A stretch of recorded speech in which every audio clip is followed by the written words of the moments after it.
시청자 여러분 안녕하십니까? 오늘의 프레스룸 먼저 큐시트로 만나봅니다. 잠시 뒤 국민의힘 대선 주자가 결정됩니다. 민주당 이재명 후보에 맞설 국민의힘 주자는 누가 될지 프레스룸이 평소보다 40분이나 시간을 연장해서 생생하게 그 모습 전해드리겠습니다.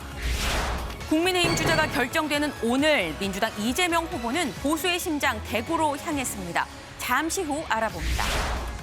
대장동 사건과 관련해 유동규 전 본부장과 이재명 후보의 측근이 통화했다는 사실을 일찌감치 언급했던 원희룡 후보.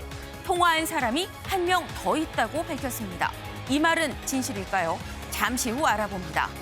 그 외에도 빈 건물을 빌려서 폐기물을 잔뜩 버리고 도망간 조직폭력배들. 또 요소수가 뭐길래 이 대란이 일어난 요소수 사태도 짚어보겠습니다.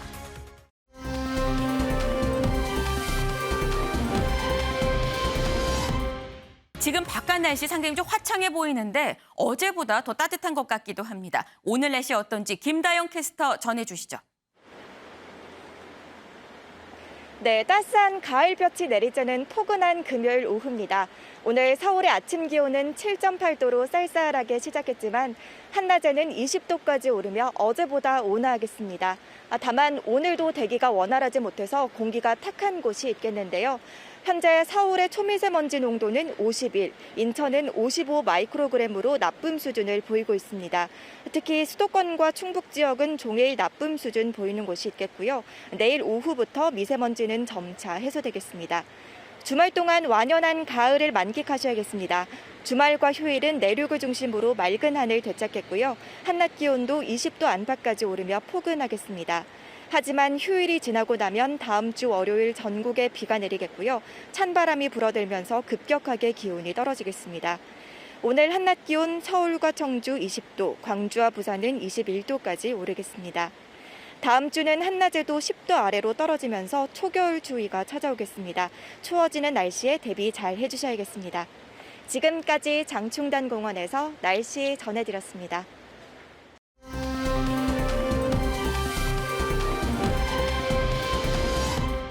요소수 품귀 전국 초비상. 정말 지금 현재 초비상인 그런 상황입니다.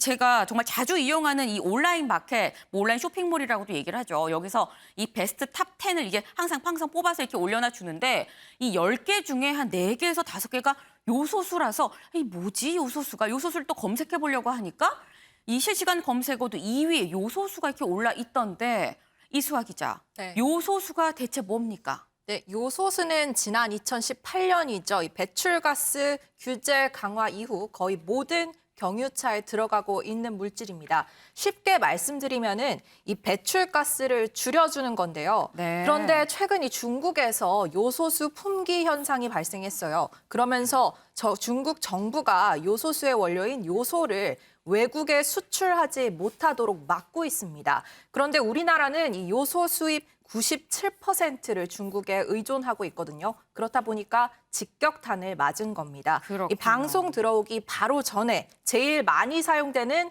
중고거래 땡땡 마켓에서 요소수를 찾아봤습니다.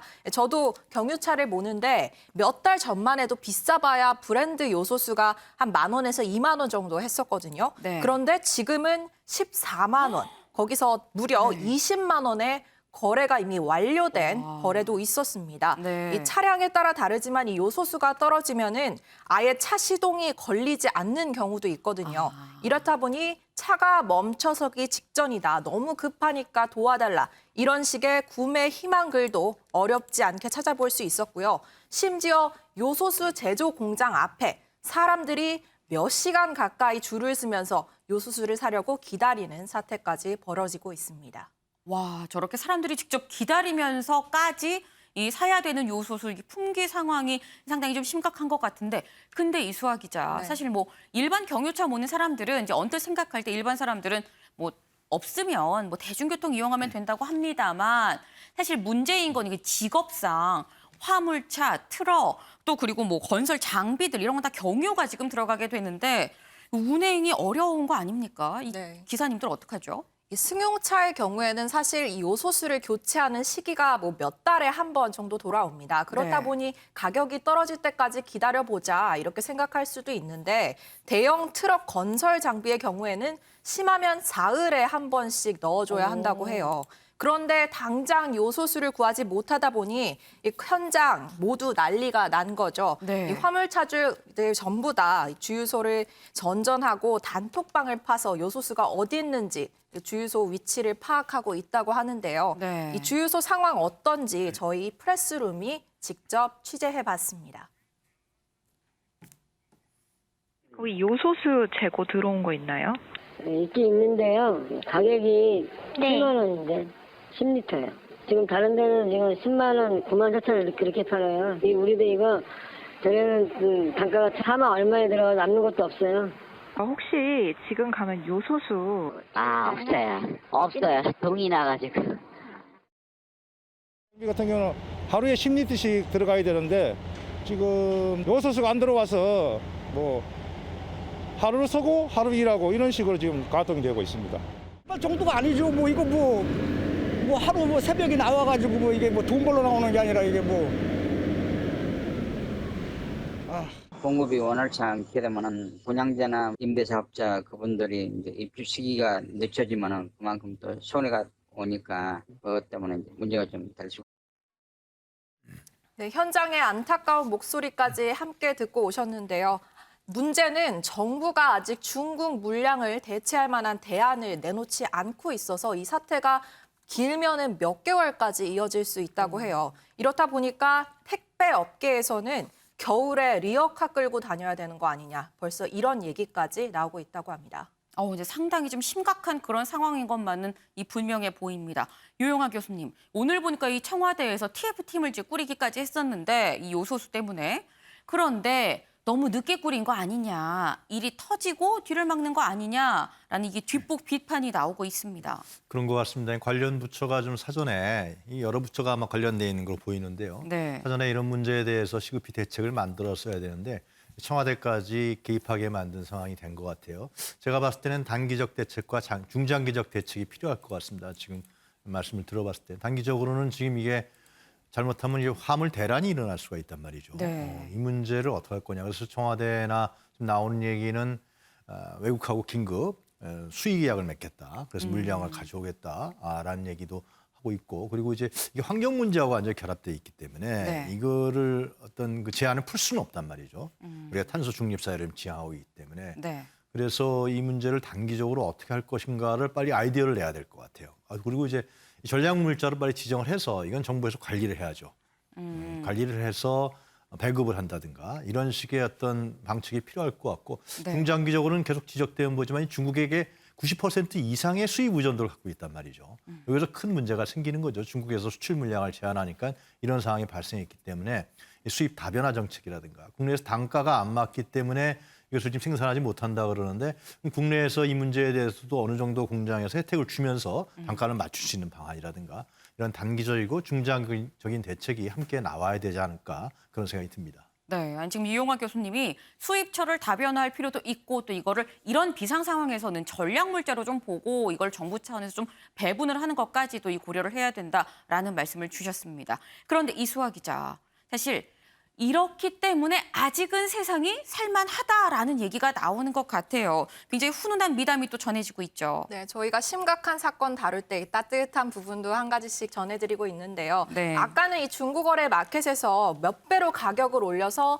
요소수 지금 상황을 이득을 얻고 있다, 뭐 이런 소식까지 전해드렸는데 네. 어떤 사람은 또 누군가의 생계가 걸린 일이기 때문에 돈 장난은 하고 싶지 않다, 구매가 그대로 판매하는가 하면 무료 나눔 글도 등장하고 있습니다. 또 이 요소수는 시민들의 생명과 직결된 소방차 그리고 구급차에도 들어가야 되는데 그러네요. 소방본부도 물량을 다 확보하지 못하고 있다고 알려졌거든요. 네. 이 소식을 들은 한 주유소 대표가 본인이 운영하는 주유소에선 소방차, 구급차는 무료로 요소수를 넣어줄 테니 급하면 야. 언제든지 오라고 현수막을 걸기도 해서 화제가 되기도 했습니다. 네, 아니 어느 주유소인지 이 실명 밝혀서 정말 많은 사람들 좀 돈줄을 내러 가면 좋겠다라는 생각이 들기도 합니다.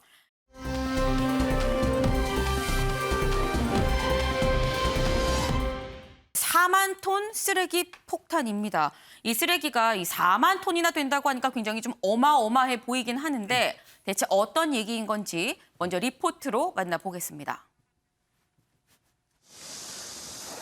경찰이 굳게 잠긴 건물 입구를 뜯어냅니다. 천막을 걷어내자 산처럼 쌓인 쓰레기가 나타납니다. 누군가 각종 폐기물을 쌓아놓고 잠적한 건데 무려 12,000톤이 넘는 양이 발견됐습니다. 범인은 경기 안성 지역 조직폭력배들이었습니다. 이들은 지난해 7월부터 올해 4월까지 경기와 충청, 경북, 전북에 빈 공장이나 창고 11곳을 빌려 이런 일을 저질렀습니다. 폐기물을 처리해준다며 여러 업체들로부터 4만 6천 톤의 쓰레기를 받아 벌어들인 부당이익은 무려 92억 원에 이릅니다. 건물을 빌릴 땐 보증금 일부만을 내고 잔금이나 월세 지급일이 되기 전에 폐기물을 버리고 달아났습니다. 쓰레기를 치울 비용이 통상 한 4억에서 5억 최소한 그렇게 잡고 있더라고요. 근데 저희가 지금 그럴 낼 돈은 없으니까. 이들은 폐기물이 합법으로 처리되는 것처럼 꾸미려고 정부의 폐기물 적법 처리 시스템에 등록하기도 했습니다. 폐기물 운반은 늦은 밤에 이루어졌는데 건물 주변은 가림막을 쳤습니다. 망을 봐주는 문지기, 그다음에 운반 기사들 이런 식으로 각자의 역할이 명확하게 나뉘어서 범행이 이루어졌습니다. 경찰은 폐기물 관리법 위반 혐의로 조직폭력배 5명을 구속하고 이들과 공모한 폐기물 재활용업체 대표 등 59명을 불구속 입건했습니다. MBN 뉴스 윤기란입니다.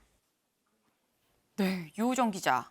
아니 어떻게 이런 식으로 머리를 썼나 싶습니다. 네, 거기에 더해서 이걸로 92억이나 벌었다면서요. 네, 그렇습니다. 상당히 계획적이고 치밀한 범행이었는데요. 네. 이 범인은 들으신 것처럼 경기 안성 지역 조직폭력배들이었습니다.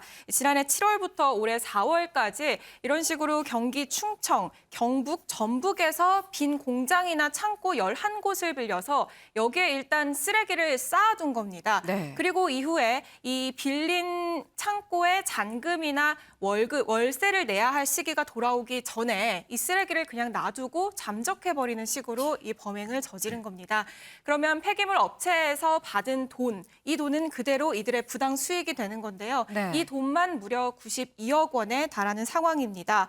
얼마나 이들이 치밀했냐면 그냥 아무 업체에나 쓰레기를 주지 않잖아요. 그래서 처리 설비나 장비를 일단 빌린 다음에 이 빌린 장비로 인증을 하고 네. 인증을 한 뒤에 다시 반납하는 식으로 가짜 폐기물 업체를 설립을 합니다. 네. 그리고 폐기물 업체에는 우리가 싼 돈으로 쓰레기 처리해 줄게 하면서 훨씬 많은 쓰레기를 받는 겁니다. 이런 식으로 부당이익을 얻은 상황이고요. 네. 심지어 폐기물이 합법으로 처리되는 것처럼 꾸미기 위해서 이 정부가 관리하고 있는 폐기물 처리 시스템에 등록하는 치밀함도 보였습니다.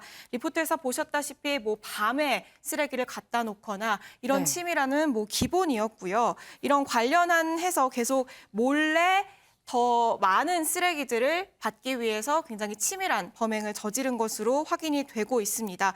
경찰은 폐기물관리법 위반 혐의로 조직폭력배 5명을 구속을 했고요. 이들과 공모한 폐기물 업체 대표 59명을 불구속 입건한 상황입니다. 그런데 물론 이 조폭들이 잡히긴 했습니다만 이 건물주 입장에서 아까 보니까 지금 쓰레기가 쌓여 있는 양 자체가 어마어마합니다.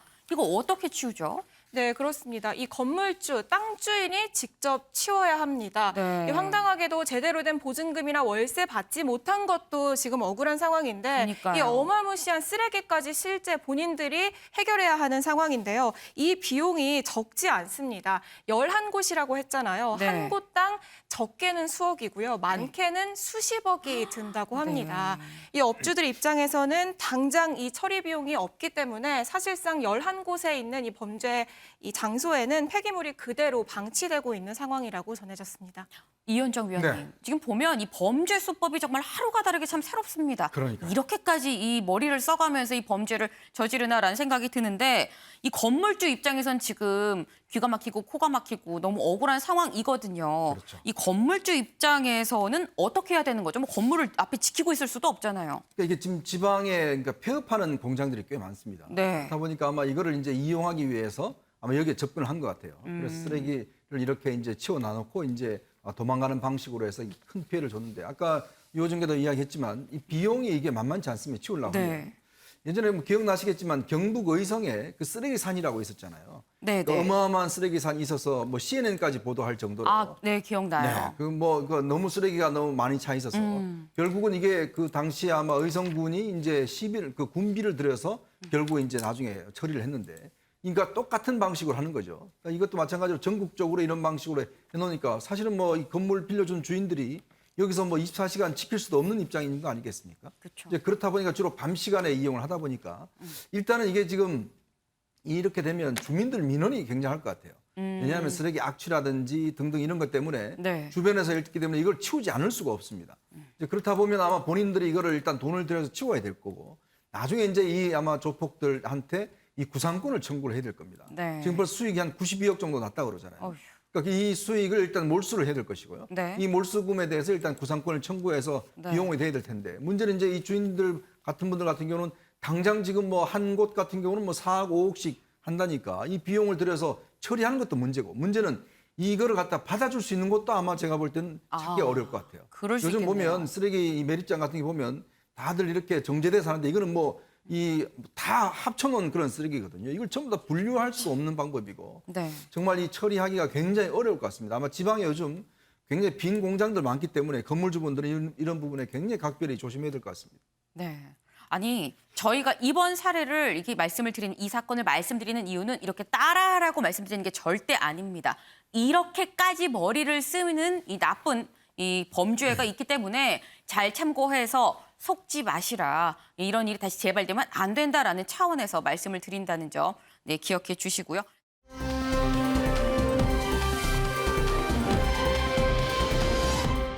멈추지 못한 지게차. 예. 지게차가 멈추지 못하면 유호정 기자. 지게차가 멈추지 못하면 어떻게 된 거예요? 사고가 났습니다. 이 네. 사고 영상부터 보실까요? 이 지게차와 오토바이 사고 영상인데요.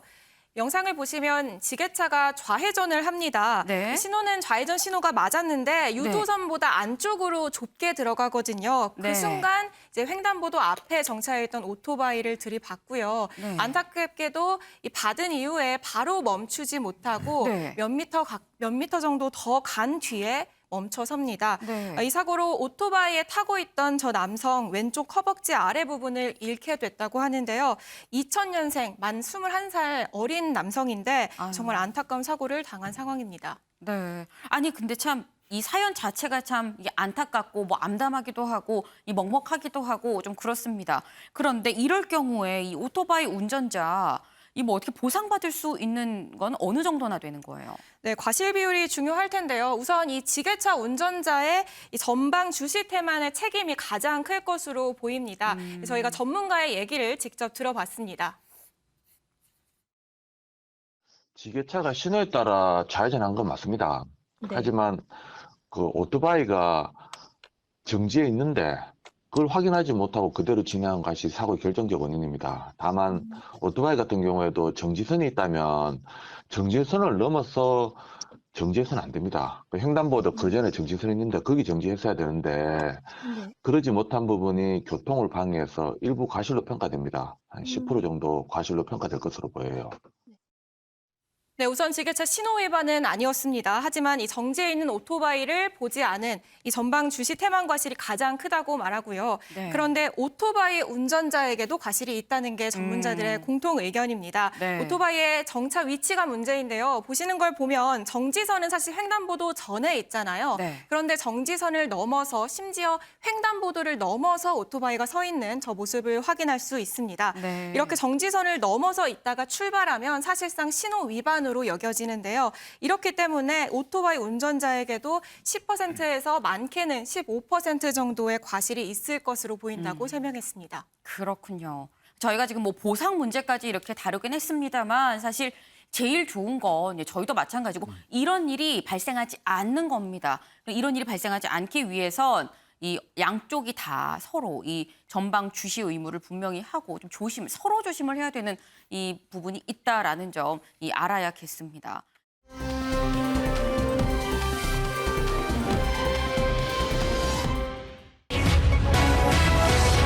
압수수색 직전 통화, 침묵한 이재명, 대구로입니다.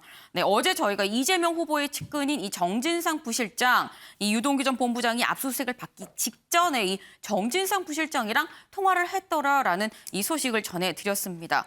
그런 이 정진상 부실장이 이재명 후보의 어떤 측근이기 때문에 이 결국은 사실 이목이 이재명 후보한테 이 쏠릴 수밖에 없는 그런 상황인 건데 이수아 기자, 네. 이 어제 취재진이 직접 이재명 후보한테 이 부분에 대해서 물어봤죠. 네, 기자들에게 질문을 받았습니다. 이 네. 후보에게 질문이 갈 수밖에 없는 상황이었죠. 그런데 네. 이 후보 이번에도 대답 없이 손사래만 치고 현장을 떠나버렸습니다. 이에 대해서 기자들이 현장에서 이 불리한 질문에는 도망가는 거냐라고 항의를 하기도 했는데요. 네. 이에 대해서는 뒤에 일정이 있다라고 다른 캠프 관계자가 전달하고 이 사태가 마무리됐습니다. 네. 이 두 사람의 통화에 대한 이 후보나 여당 입장은 민주당 선대위 상황실장을 맡고 있는 진성준 의원을 통해서 좀 들을 수 있었는데요. 네. 두 사람이 통화한 시기가 압수수색 직전인 것은 우연의 일치였다는 설명입니다. 듣고 오시죠. 글쎄, 정진상 실장의 입장문에 따르면 정진상 실장이 먼저 전화를 걸었다는 것 아닙니까? 네네. 그게 이제 공교롭게도 압수수색이 시작되기 직전이었는데 그것은 뭐 우연의 일치라고 보여지고요. 만일 압수수색 사실을 정진상 실장이 알 수 있는 위치에 있는 게 아니지 않습니까? 예. 그리고 만약에 유동규 본부장이 무슨 정진상 실장한테 전화를 해가지고 뭐 구명을 호소했는 거라고 한다면 유동규가 먼저 전화를 걸어야지 정진상이 먼저 전화를 걸 리가 있겠습니까? 네, 정부 실장이 평소 알던 유 전 본부장은 저럴 사람이 아닌데 왜 그랬을까? 뭐 확인차 직접 전화를 해봤다는 건데요. 이 후보의 생각은 간접적으로만 들을 수 있었는데 그날 두 사람이 통화한 것은 사후에 알았다. 이재명 후보는 이렇게 짧은 입장을 내놨습니다. 네, 이재명 후보는 사후에 알았고 이 주변에 있었던 진성준 의원의 얘기로 따르면은 이건 우연의 일치다라고 이렇게 얘기를 했습니다. 그런데 유동규 전 본부장이 이 이재명 후보의 측근이랑 압수수색을 받기 직전에 통화를 했었다라는 이 얘기 이제 어제 그제 얘기 흘러나왔는데 이 얘기가 흘러나오기 한 2주 전쯤부터 일찌감치 이 얘기를 했었던 사람이 있습니다. 이 바로 대장동 1타 강사. 이 국민의힘의 원희룡 후보인 건데 이수아 기자, 네. 이 원희룡 후보가 이번에 또 다른 이 새로운 주장을 내놨더라고요. 네, 원 후보는 지난달 21일에도 비슷한 주장을 한 적이 있는데요. 유 전 본부장과 압수수색 직전에 이재명 후보 측 누군가가 통화를 했다는 제보를 받았다고 밝힌 적이 있거든요. 네. 근데 어제 알려진 유 전 본부장과 정부 실장의 통화는 5분 정도 유지된 것으로 알고 있는데 이 원 후보가 제보를 받았다는 인물은 무려 2시간 동안이나 통화를 했다고 주장을 하고 있습니다. 이 원 후보 관련 발언 듣고 오실게요. 지금 한 명이 지금 아직은 이렇게 가려져 있는데요. 이분이 누군지 좀 제가 이름을 말씀하시기를. 찝어서 얘기할 수는 없고요. 왜냐하면 예. 그러려면 네네. 제가 근거를 대야 되잖아요. 예. 그러면 제보 증인의 신분이 드러나게 됩니다. 그래서 예. 그건 할 수가 없고요. 그건 제가 지켜야 되는 최우선이고 누군지 밝혀지면 파장이 클 만한 그런 인물인지 그것만 좀 말씀해 주시죠. 파장이 큰 정도가 아니라 예. 이재명 후보는 아마 후보 내려놔야 될 겁니다. 네, 정부 실장보다 직급이 높냐 낮냐 이 질문에는 높다 낮다가 아니라 유 전 본부장을 달랠 정도의 사람이어야 하고 무엇인가 약속할 수 있는 인물이어야 하는데 그런 요건을 갖춘 사람이 몇 명이나 되겠냐라고 힌트를 줬습니다. 이 후보직을 내려놓을 만큼의 파장을 예고한 만큼 이 측근이란 사람 누군지 관심이 모아지고 있습니다. 아, 그러니까 지금 얘기를 들어보니까 원희룡 후보가 한 2주 전쯤에 얘기했었던 직전에 통한 사람이 있다라고 말했던 사람이 정진상 부실장이 아니었던 거고 이 다른 사람을 얘기한 건데 이 뒤늦게 정진상 부실장이 공개가 된 거군요. 맞습니다. 그런데 정진상 부실장보다도 훨씬 길게 한 2시간 동안 이렇게 통화를 했다라고 얘기를 했는데 유영하 교수님, 아니 이 원희룡 후보가 이 한 말 대체 이런 제보를 어디서 이렇게 받는지 모르겠어요. 어느 정도의 이 신빙성이 있다고 보십니까? 밝혀야죠. 굉장히 중요한 문제이기 때문에 네. 그 실명을 못 밝힌다 그래도 그 내용이라도 밝혀야 되는 거죠. 그러니까 원희룡 후보가 오늘까지 후보죠. 그러니까 원희룡 후보가 그전에 이제 상당히 합리적인 보수 개혁주의자로 알려져 있었는데 네. 이번에 보면 아주 노이즈 마케팅을 해서 덕을 받는지 실을 받는지는 이제 오늘 득표율이 나와야 알겠죠. 그래서 거의 이재명과의 각과 대립을 통해서 자기의 위상을 높이고 네. 정치적으로 하여튼 득을 보고 또 이제 득표율을 높이려고 했던 전략이었던 것 같아요. 그래서 이번 건도 그렇고 전에도 여러 차례 있지 않았습니까? 네. 부인이 또 정치과 의사가 또 얘기한 것도 있고 이런 부분들이 과연 이제 구체적으로 밝혀서 이 여당의 후보니까 밝혀서 이 부분에 대해서 문제가 있으면 검찰에 제보하면 되는 거죠. 그렇게 하는 것이 순리적이지 저렇게 노이즈 마케팅 형식으로 한다는 것이 크게 도움이 될까 그런 생각이 듭니다. 네.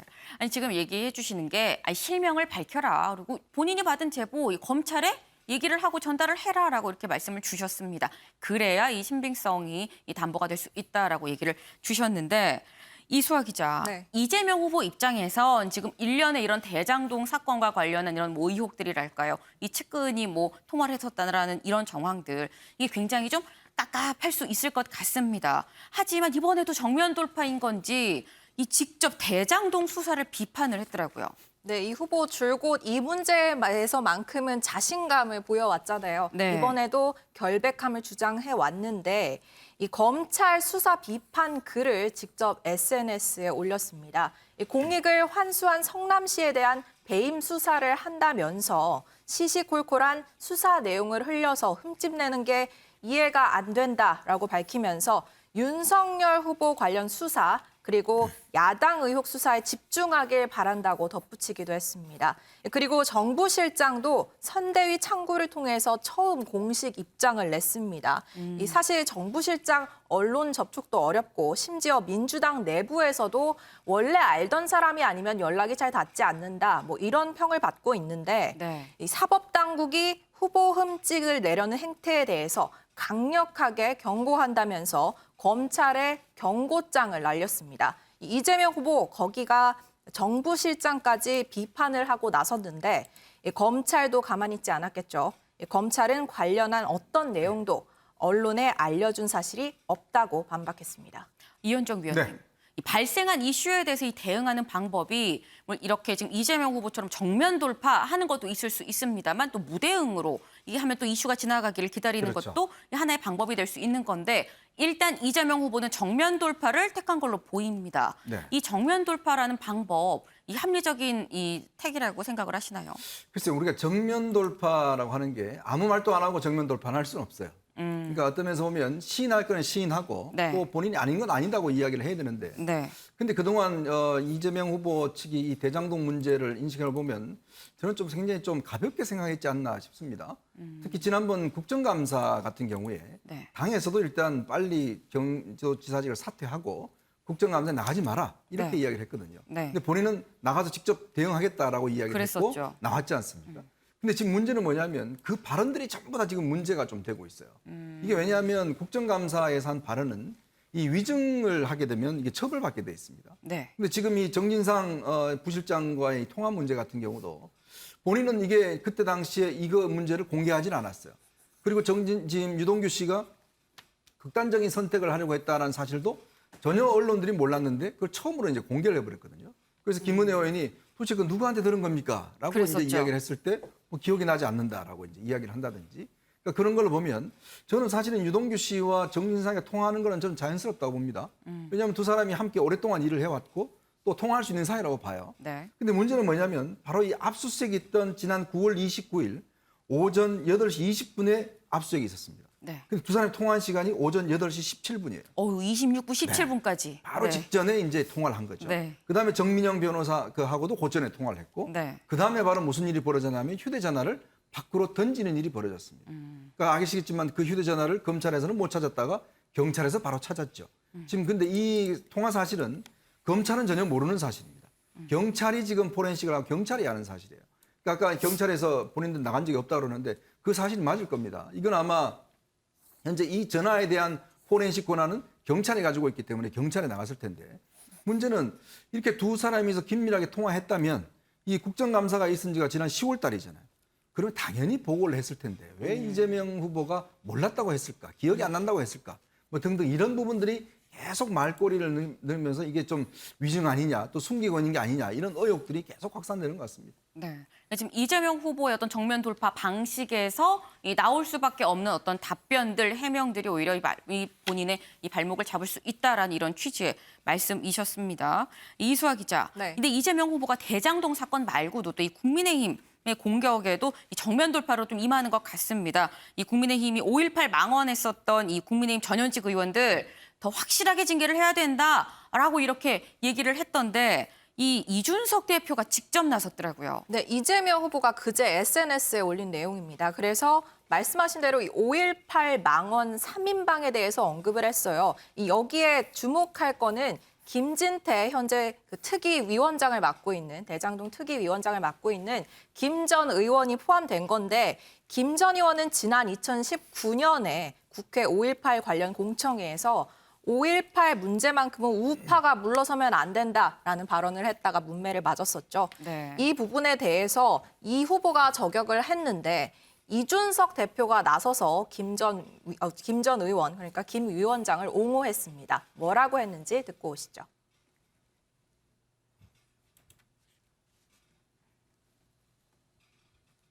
김종인 대표가 이끄는 비상대책위원회에서 김진태 의원이 행한 행동이 오해를 살 수 있는 부분도 있지만은 전혀 그런 지점에 이르지 않았다고 판단해서 이미 지난 지도부에서 김진태 의원에 대해 가지고는 다른 판단을 한 사안입니다. 그렇기 때문에 당의 공적 절차를 통해 가지고 그 부분은 김진태 의원에 대한 소명이 된 거기 때문에 저는 김진태 의원이 제 지도부 하에서 그런 어떤 새로운 발언으로 문제가 되지 않는 한 저는 뭐 징계할 계획이 없고 이재명 후보가 본인의 도덕적 결함을 얼마나 국민들이 잘 알고 있는데 다른 사람들에게 그런 지적을 하는 것에 대해서 굉장히 가볍게 생각하는 것 같은데 그런 것부터 내부적으로 단속하라. 네.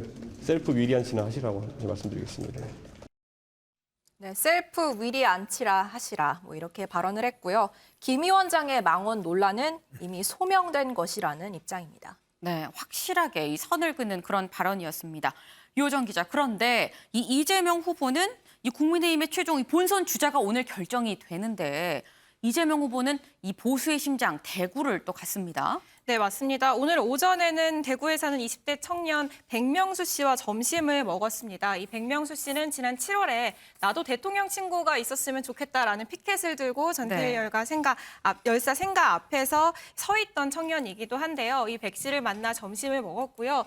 2시부터 그러니까 지금 시간에는 아마 이제 경북대에서 청년들을 만나서 이야기를 나누고 있을 것으로 보이고요. 네. 이 이후에는 이 대구 지역 민심의 바로미터로 여겨지는 대구 서문시장을 찾는다는 일정입니다.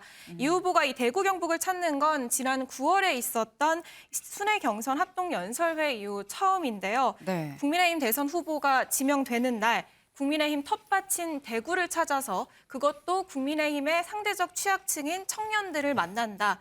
이것은 아무래도 이 후보의 전략적인 행보로 볼 수밖에 없는데요. 네. 이 민주당은 이 대규모 선대위 출범에도 불구하고 이 큰 이벤트와 함께 주목도가 높아지는 이 지지율이 높아지는 컨벤션 효과를 충분히 누리지 못했다는 평가가 나오고 있습니다. 반면 국민의힘 경선은 크게 흥행했다라는 평가가 나오는데요. 이 때문에 컨벤션 효과가 클 가능성이 크기 때문에 이 취약지 공략, 전략적인 행보를 통해서 이 효과를 사전에 좀 차단하겠다라는 의도로 풀이가 됩니다. 역시 이제 이재명 후보 얘기하면 정면 돌파형이다라고 얘기를 하는데 오늘의 행보도 그런 차원 아닌가 싶습니다. 그런데 유호정 기자, 아까 얘기한 것처럼 이재명 후보 잠시 뒤 한 4시쯤부터 이 서문시장을 가게 되잖아요. 그런데 이 대구의 서문시장이 어떻게 보면 보수의 성지랄까요? 이 보수의 표심을 얻고 싶은 사람은 이 대구 서문시장을 안 가고서는 뭐 거의 얻을 수가 없다라는 말이 나올 정도의 그런 상징성 있는 곳 아닙니까? 네, 맞습니다. 이 서문시장은 특히 박근혜 전 대통령에게 특별한 곳입니다. 네. 이 정치적 위기 때마다 이곳을 찾아서 이 보수의 결집력을 높이는 효과를 톡톡히 누린 곳이기도 하는데요. 그만큼 이 서문시장은 국민의힘 텃밭 대구 안에서도 굉장히 상징적인 장소, 이 보수를 집결하는 정치 1번지라고 할 수 있습니다. 네. 사실 정치인이 시장을 찾는다 하면은 너무 자주 있었던 일이라 주목하지 않을 수 있거든요.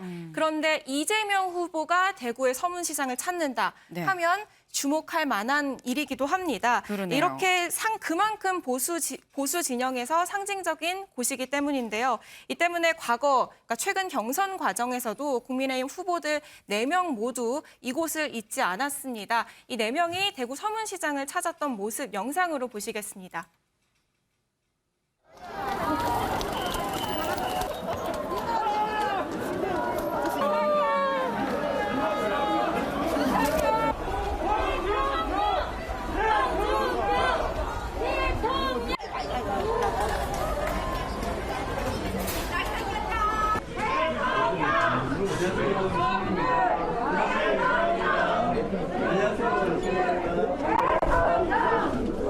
예, 요 이지호 쪽에. 예. 안녕하세요. 예, 문희정 후보입니다.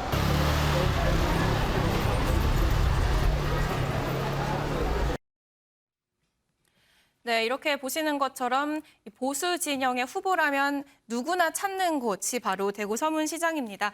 지난달 10일 민주당 후보로 최종 승리를 하면서 한 달 가까이 사실상 홀로 스포트라이트를 받은 상황이거든요. 네. 그런데 그것에 비해서 생각보다 주목도가 높지 못했다라는 내부적인 평가가 있습니다. 이를 정면 돌파하기 위해서 아무래도 전략적으로 보수의 심장이라고 하는 이 대구 서문시장을 선택한 것으로 보입니다. 네.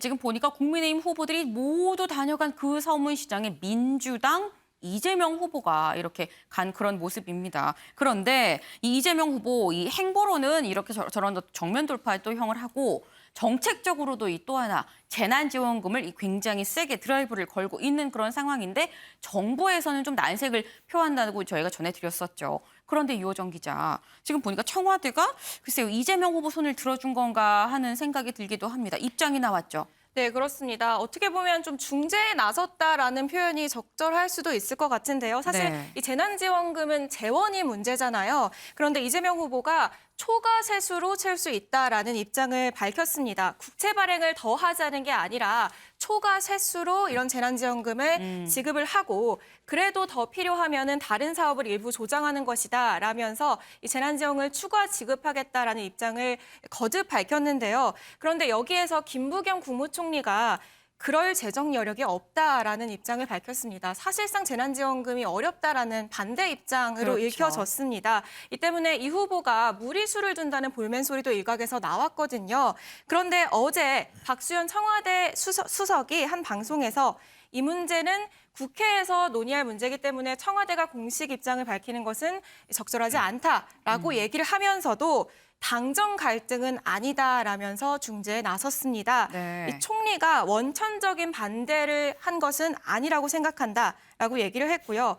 10조 원 정도 되는 추가 세수로 모든 것을 다 할 수는 없다라는 말씀으로 이해를 했다라면서 당정과 국회 협의로 접점이 찾아질 것으로 믿는다. 라는 얘기를 했습니다. 어떻게 보면 당과 정부가 어느 정도 재난지원금 추가 지급과 관련해서 협의할 여지가 있다라고 읽혀지는 부분이기도 합니다. 네. 이를 의식한 듯 이재명 후보 오늘 SNS에 글을 올렸습니다. 지난 10월 26일 문재인 대통령을 만났을 당시에 네. 본인이 재난지원금 추가 지급을 적극적으로 추진해달라고 당부를 했다라고 전했다면서 재정당국의 반대가 예상되지만 본인은 쉽게 물러나지 않겠다라는 글을 올렸습니다. 네, 일단 이 청와대에서 내놓은 입장이 어쨌든 당정 간의 어떤 갈등은 없을 거다. 이 정부에서도 좀 더 검토를 해보지 않겠느냐라는 취지로 이 얘기를 한 걸로 보입니다. 그런데 유용하 교수님, 네. 지금 얘기를 들어보면 청와대가 어쨌거나 이재명 후보 쪽을 좀 손을 들어주려고 노력을 하는 것도 같은데 여론조사를 보니까 이 최근에 나온 여론조사를 보니까 이재명 후보, 문재인 대통령, 또 민주당, 당의 지지율까지 셋 여권이 다 같이 좀 지지율이 같이 떨어지는 걸로 나왔더라고요. 왜 이러는 걸까요? 하여튼 민주당 입장에 봤을 때는 이 문제를 심각하게 받아들일 수밖에 없는 것이죠. 네. 특히 이제 정권 교체 지지율이 상당히 높잖아요, 지금. 이 문제를 그럼 이제 민주당의 새로운 후보가 된 이재명이라는 인물이 이걸 어떻게 타개해 나가느냐. 아마 이것이 이제 여권의 고민이 될 것 같은데요. 그래서 이재명 후보가 내놓은 부분이 하나 있죠. 얼마 전에 그 수락 연설을 하면서 이재명 정부를 얘기했습니다. 그러니까 기존의 정권 교체라는 것은 야권에서 사실상 상당히 좋아하는 프레임이죠. 야권 입장에 와서 정권 교체를 해야 되니까. 네. 정권 교체도 여야 간의 정권 교체, 정당 간의 정권 교체를 우리가 쉽게 생각하는데 이 정부 교체가 어떻게 보면 대통령 중심제 국가에서 어떤 정확한 교체의 의미로서 볼 수가 있을 것 같아요. 예를 들면 뭐 이명박 정부, 또 박근혜 정부, 문재인 정부, 또 이재명 정부 한단 말이죠. 그러니까 대통령 중심제 국가에서 대통령 권한이 워낙 제한적으로 크잖아요. 인사권도 엄청나고 한 7천 명 정도로 임명할 수 있단 말이에요. 산하단체. 그러다 보면은 새로운 인물에 의해서 뭐 정책과 인물과 인사에 의해서 이게 바뀌는 거거든요, 사실상. 정부 교체론으로 접근한다 그러면은 그렇다 그러면은 이제 이재명 후보가 문재인 정부하고의 정권 교체 문제가 아니라 발전적인 부분들을 품고 개선하는 발전적 차별화. 그러면서 이재명 정부는 문재인 정부하고 다르다. 뭐 국민 주권 문제라든가 촛불 문제는 같이 계승을 하되 그러나 이제 문재인 정부가 해내지 못한 부분들, 해야 될 부분들, 부동산 문제 같은 게 대표적인 거죠. 이런 부분들을 자기 자신의 입장을 이렇게 피력하면은 상당히 그런 부분도 극복되는 소지가 있다. 전국민 재난지원금도 마찬가지라고 보여집니다. 그러니까 전국민 재난지원금은 항상 논란이 됐던 게 뭐냐 하면은 소상공인들은 손실보상제 해서 지금 하고 있단 말이죠. 한 축이 있어요. 근데 두텁게 하자, 다 하자. 이런 부분들이 있었기 때문에 네. 이 전국민 재난지원금도 실제로 이재명 후보가 계속해서 재원 여력이 된다면은 네. 했던 주장이 아니었냐 이렇게 생각합니다. 네, 그렇군요. 사실 저희가 지금 민주당 또 이재명 후보의 얘기를 굉장히 좀 열심히 했습니다. 그리고 이 잠시 뒤에는 아까 잠깐 저희가 영상으로도 보여드리긴 했습니다만 이 국민의힘은 현재 2시부터 지금 바로 저 모습이죠. 지금 이 시각 이 국민의힘의 경선장의 이 모습을 저희가 지금 보여드리고 있는 건데 이 잠시 뒤에는 또 국민의힘 얘기를 할 겁니다. 제가 민주당 얘기, 국민의힘 얘기를 하는데 이 당이 지금 대선 구도가 민주당, 국민의힘만 있는 건 아니죠. 이 제3지대 국민의당 안철수 후보도 있습니다. 이호정 기자. 이 국민의당에서 뭐 다른 출마자들이 더 나오면 이 국민의당 안에서 이 경선을 치르지 않을까 하는 생각이 있었었는데 어제 보니까 이 깜짝 발표 그냥 안철수 후보가 우리 당의 대선 후보다라고 이렇게 발표를 했더라고요. 네, 그렇습니다. 별도의 대회 고지 없이 진행한 당내 투표를 거쳐서 이 안철수 후보가 최종적으로 확정이 됐습니다. 국민의당이 어제 오후 5시 32분쯤 오후에 밝힌 사실인데요. 그제 오전 8시부터 어제 오후 2시까지 투표를 진행을 했고 찬성은 91.18%였다고 전했습니다. 안 대표 이 당 최고위 직후에 페이스북에 대통령 후보 수락의 글을 올렸는데요. 거대 여당과 야당에 비하면 자신은 힘이 없다라면서 안철수의 정신은 진실한 것이다라고 밝혔습니다. 바보라는 비아냥도 순진하다는 놀림도 감수하겠다며 본인의 가치를 알아준다면 망설임 없이 날 던지겠다라는 글을 올렸습니다. 그렇군요. 아니 그런데 이현정 위원님. 네. 어제 저희 MBN에서 여론조사한 내용을 좀 발표를 했습니다. 네. 근데 저희가 여론조사 해본 바에 따르면 안철수 후보의 대선 출마 찬성합니까 안 합니까라고 물었더니 24.3%가 이 찬성한다라고 이렇게 얘기를 했어요. 물론 뭐 반대가 65.9%가 되긴 합니다. 상당히 많긴 많은데 24.3이라는 이 숫자가 저는 어떤 거라는 게 결부가 됐냐면 이 지난 대선 때 안철수 후보가 21.41%를 얻었거든요, 지지율을. 그렇죠. 이 상당히 좀 비슷하잖아요. 이게 결국은 고정 지지층이 아닌가라는 생각이 들거든요. 어떻게 보시죠? 일단 저는 이 국민의당이 대선 후보 뽑는 전당원 투표했는지 저도 잘 몰랐습니다. 네. 이게 뭐 글쎄 아무리 국민의당이 작은 정당이라고 하지만 저도 정치를 매일 보고 있는데 정말 깜짝 발표였어요. 모르는 정도로 이렇게 했다는 네. 것은 참 문제가 있다고 봐요. 왜냐하면 안철수 대표가 결국엔 장점이라는 게 예전에 이제 본인이 새 정치를 이야기했지 않습니까? 그러니까 구정치를 타파하고 새 정치를 이야기했는데 과연 이런 게 새 정치인가? 라고 지금 의문을 제기할 정도로 너무 1인 중심에 지금 결정하고 그냥 발표하는 게 아닌가라는 의문이 있고 이번이 이제 세 번째지 않습니까? 그렇죠. 이제 그렇다 보니 계속 본인의 말이 왔다 갔다 합니다. 지난 서울시장 재보궐선거 같은 경우는 본인이 서울시장 나가면 대선 안 나가겠다고 그러다가 또 그렇게 이야기한 적이 없다고 또 이야기를 하고 있고요. 근데 어쨌거나 대선이라는 구도 속에서 보면 안철수 대표 가지고 있는 일정 정도의 지분은 계속 있는 것 같아요. 결국 이제 야권 내에서는 신경 쓸 수밖에 없습니다. 지금 뭐 이준석 대표는 계속 무시하고 지금 비판하고 가지만 그러나 이게 선거공학적으로 보자면 안철수 대표의 지분을 야당이 끌어안지 않고서는 정말 압도적인 승리를 할 수 없는 상황으로 되어갈 수밖에 없는 거거든요. 20%면 상당히 큰 거 아닙니까? 물론 이제 지지도는 저렇지만 이제 뭐 나중에 쏠림 현상이 있고 하면 뭐 지지도는 좀 차이가 날 겁니다. 그렇지만 어쨌거나 그거를 끌어안아야지만이 좀 안정적인 정권 교체를 이뤄내는다고 한다라면 네. 오늘 뽑히는 야권 후보 입장에서 보자면 당의 입장과는 달리 후보 입장에서 보면 안철수 대표와 손을 잡을 수밖에 없다. 그렇지만 안철수 대표 입장에서는 또 출마를 예를 들어서 딴 사람 밀어주고 그냥 본인은 포기하게 돼버리면 본인의 앞으로의 정책 입지는 거의 제가 볼 때는 없어지는 거거든요. 그래서 이번에는 아마 끝까지 가지 않을까라는 이야기도 하긴 하는데 그래서 이건 아마 선거 막판까지도 단일화 문제를 가지고 저는 굉장히 밀고 당기는 게 있을 겁니다. 그렇지만 결국은 본인도 이야기했지만 정권 교체에 걸림돌은 되지 않겠다고 이야기했기 때문에 네. 과연 본인이 끝까지 그냥 단독으로 출마를 할지 아니면 후보단을 할지는 조금 더 시간을 지켜보고 또 야당이 어떻게 하느냐에 따라서 저는 달려있다고 봅니다. 네. 그러니까 일단 안철수 후보의 고정 지지층이 있는 것 같다. 하지만 완주 여부는 좀 더 지켜봐야 된다. 뭐 이런 말씀이었습니다.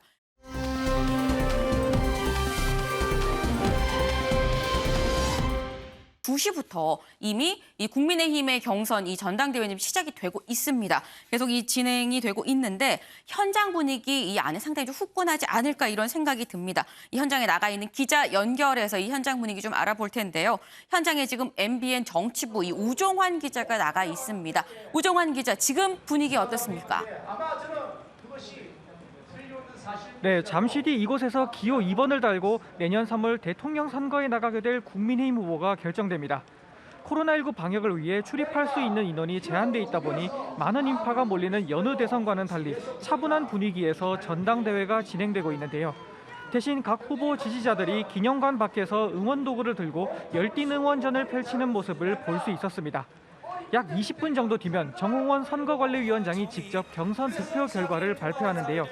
먼저 지난 1일부터 어제까지 나흘간 진행된 당원 투표 결과를 발표한 뒤 3일부터 어제까지 진행된 여론조사 결과를 이어서 발표합니다.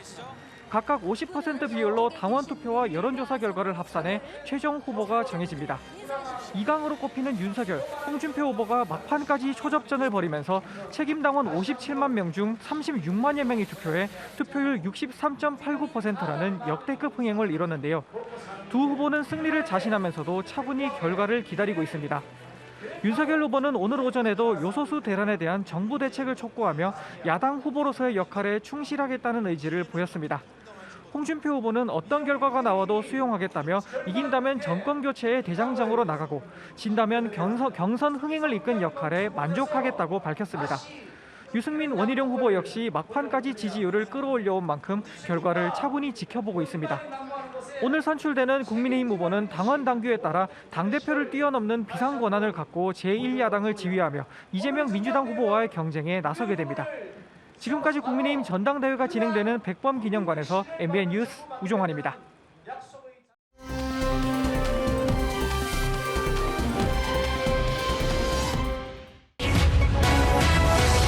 국민의힘 운명의 날 기호 2번 누구입니다. 저희가 잠깐 이 시각 이 전당대회장의 모습을 잠깐 보여드리긴 했는데 거듭 말씀드립니다만 2시부터 이미 이 국민의힘의 경선 이 전당대회는 시작이 되고 있습니다.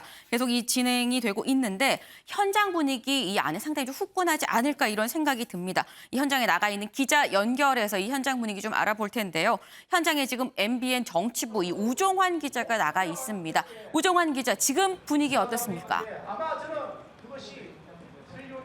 네, 잠시 뒤 이곳에서 기호 2번을 달고 내년 3월 대통령 선거에 나가게 될 국민의힘 후보가 결정됩니다.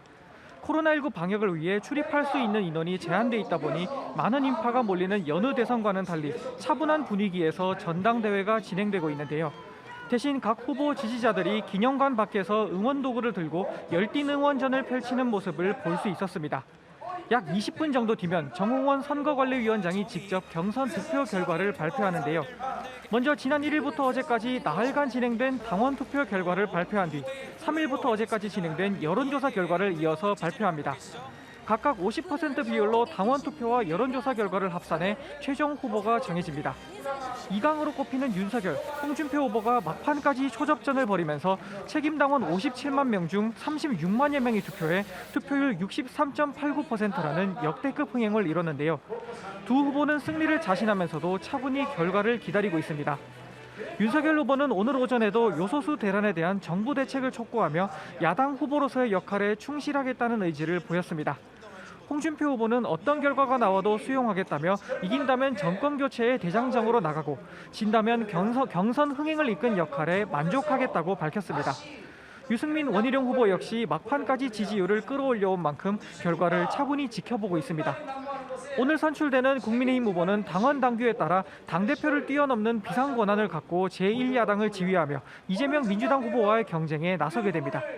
지금까지 국민의힘 전당대회가 진행되는 백범기념관에서 MBN 뉴스 우종환입니다.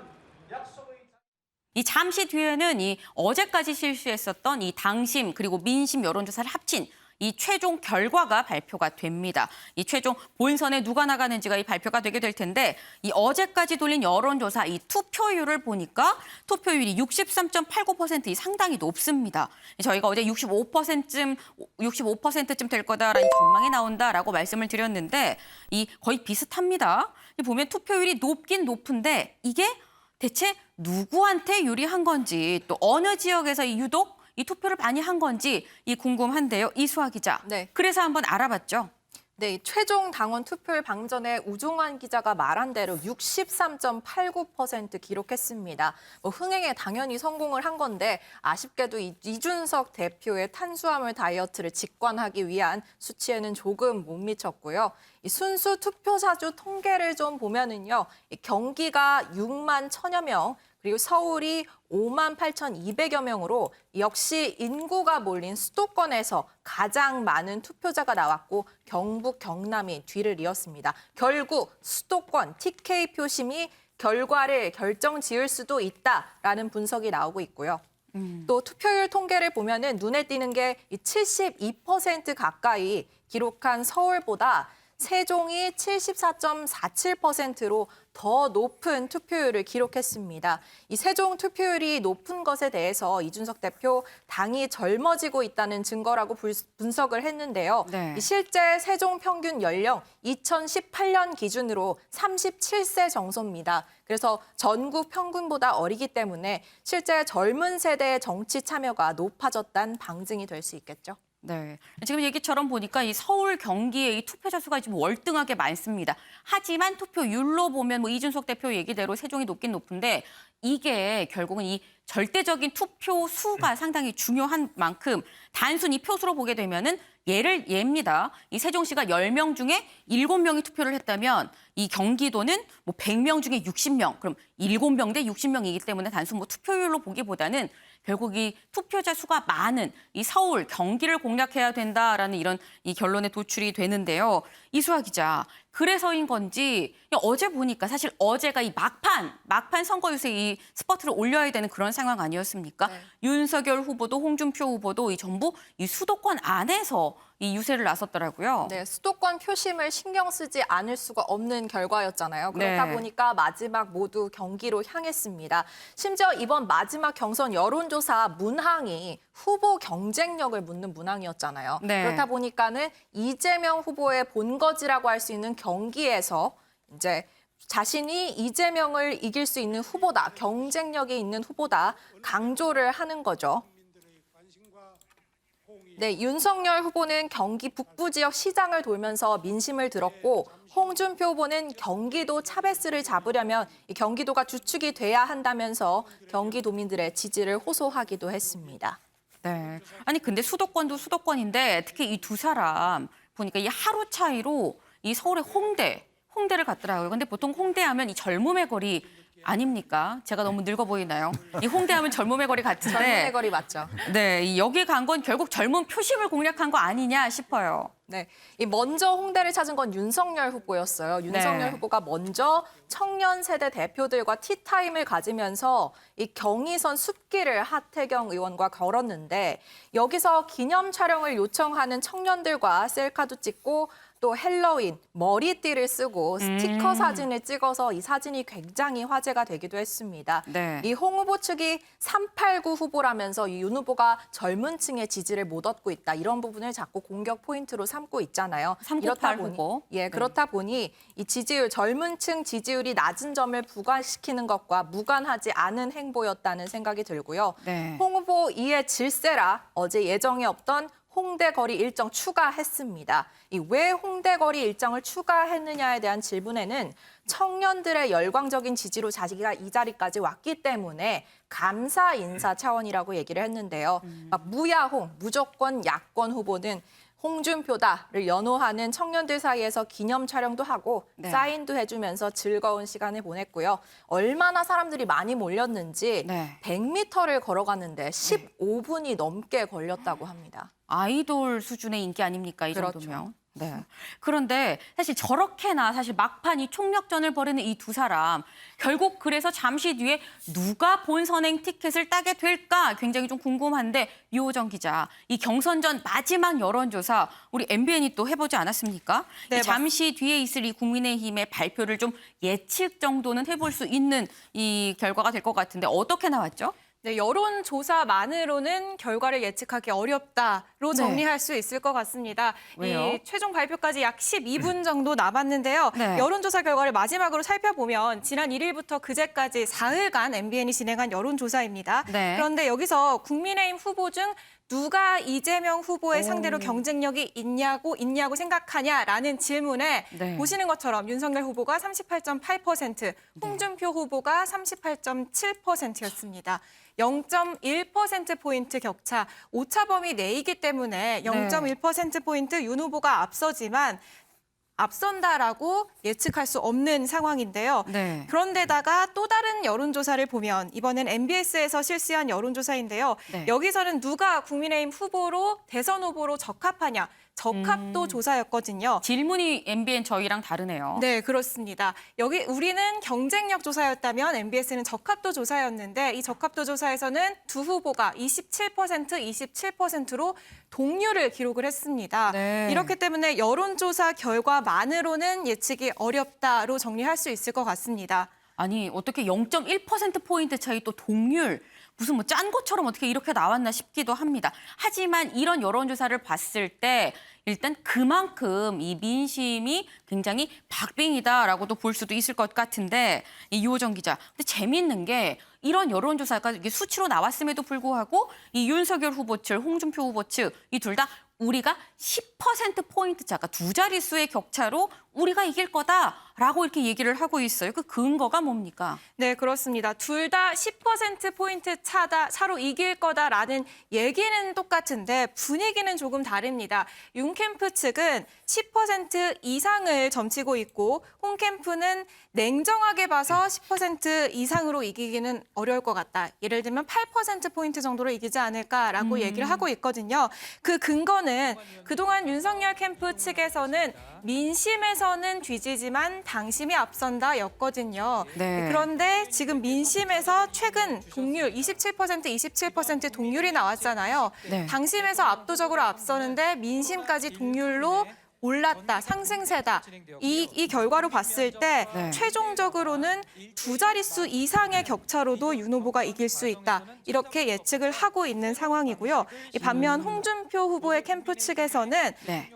여론조사만으로는 볼 수 없다. 왜냐하면 최근의 상승세가 무섭기 때문이다. 홍준표 바람이 불고 있기 때문에 최근 특히나 젊은 층의 당원이 많이 최근 유입이 됐기 때문에 네. 이 결과까지 합산을 하면 최종적으로는 홍 후보가 압승을 할 것으로, 우세할 것으로 보인다라고 서로 상반된 예측을 내놓았습니다. 네, 아니 지금 저 나오는 이 현장 영상을 좀 보니까 약간 어떤 비장함까지 좀 느껴지기도 합니다. 후보들 지금 굉장히 좀 조마조마할 것 같은데 그런데 유호정 기자, 이 오늘 발표를 앞두고 이 홍준표 후보가 이 SNS에 본인 입장을 또 나타냈더라고요.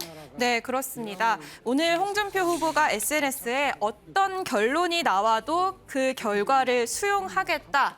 라는 입장을 내놨거든요. 사실 국민의힘 입장에서는 이준석 대표 특히 이 경선 이후가 중요하다라는 얘기를 꾸준히 해왔습니다. 경선 이후에 어떤 후보가 나오든 간에 국민의힘도 원팀 될 수 있겠냐라는 이 우려에 대한 입장이었는데요. 먼저 이준석 대표의 입장부터 듣고 오겠습니다.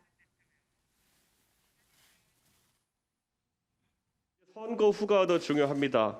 화학적 결합은커녕 갈수록 결속력이 저하되는 민주당을 반면교사 삼아 우리 당의 모든 당원과 지지자들은 의견을 모아야 합니다.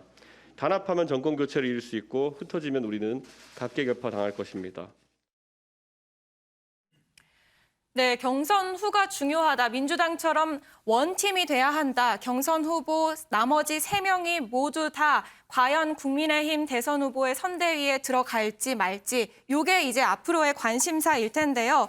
이런 우려를 의식했는지 홍준표 후보가 어떤 결론이 나와도 그 결과를 수용하겠다라는 얘기를 했는데요. 그런데 반대 결과가 나오면 하늘의 뜻으로 생각하고 경선 흥행의 성공 역할에 만족하고 당을 위한 역할은 여기까지입니다라는 입장을 밝혔습니다. 결과는 수용하지만 만약에 후보가 되지 않으면 향후 당의 대선 후보 선거 활동에는 참여하지 않겠다라는 뜻을 에둘러 표현한 것으로 보이는데요.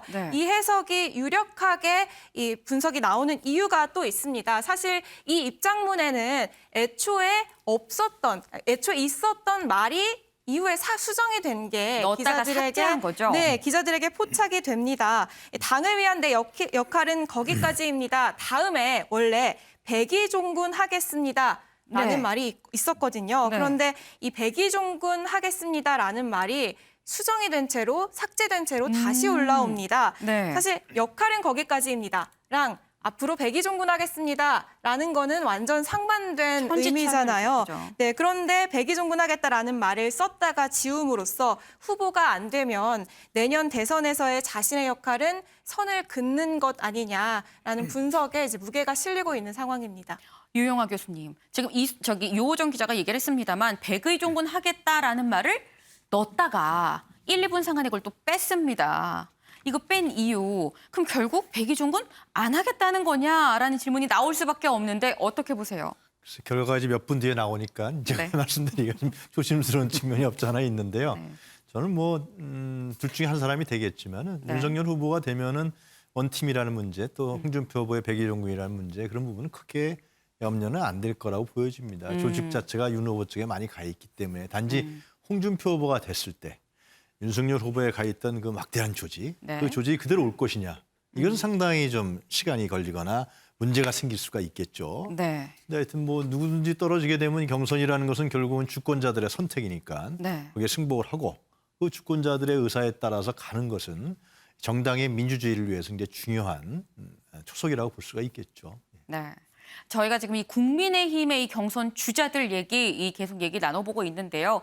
지금 일단 현장에서는 아직 이 발표 시점이 되지 않았습니다. 정말 그야말로 정말 몇 분 뒤에면 이 국민의힘의 최종 주자, 이 본선에 나가는 주자가 확정이 될 텐데 그 전에 이 주자들 어제까지 정말 이 발이 아프게 열심히 돌아다니면서 한 표 한 표를 이 호소를 했거든요. 그 모습 영상으로 한번 보고 오시죠. 용기 내서 이렇게 버티시는 거 보니까 저도 좀 마음이 짠하지만 어쨌든 저희가 이번에 반드시 정권 교체해서 이분들 더욱 따뜻하게 보듬겠습니다. 그래서 좀 아쉬움은 없으셨는지?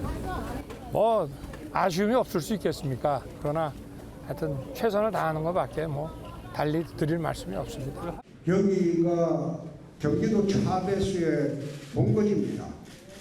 어차피 본선에 들어가면 경기도가 관건이 될 겁니다. 그래서 오늘 마지막 경선 일정을 경기도에서 마치고자 합니다. 이제 본선에 여러분들이 앞장을 서주지 않으면 본선을 치를 수가 없습니다. 그분들은 대부분 자기 발로 걸어 입당을 했고 자원해서 최근에 입당하신 분들이기 때문에 그만큼 이번에 투표에 적극적으로 참여했을 거라고 보고 그분들은 당협위원장들, 국회의원들이 누구 찍어라 이런다고 그런 오다가 잘 먹히지 않는 소신 투표를 할 거라고 저는 생각을 합니다.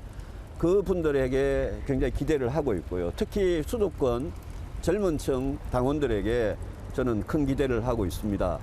저는 분리할 건 없습니다. 왜냐하면 그렇게 새롭게 들어오신 분들은 나름대로 상황들을 보면서 정권 교체를 어떻게 해야 이룰 수 있는가에 대해서 더 고민을 많이 하시는 분들이죠. 네, 지금 저희가 짧게 이 어떻게 보면 하이라이트만 모아서 이 영상을 보여드렸는데 이 원래 예정대로였다면 한 2시 45분쯤 이 최종 이 후보가 발표가 돼야 합니다. 하지만 이 현장에서 모든 사람이 하는 일이다 보니까 다 그렇잖아요. 조금씩 좀 밀려가고 있습니다. 때문에 45분보다 한 5분, 10분 정도 좀 뒤에 이 얘기가 발표가 날 것으로 보이는데요. 이 해설위원님들께 좀 약간 여쭤보겠습니다. 물론 말씀처럼 몇 분 뒤에 정말 결과가 나옵니다. 하지만 제가 여쭤보는 게 본인의 호불호를 여쭤보는 건 아니에요. 이 객관적으로 봤을 때 이게 민심 50, 당심 50이잖아요.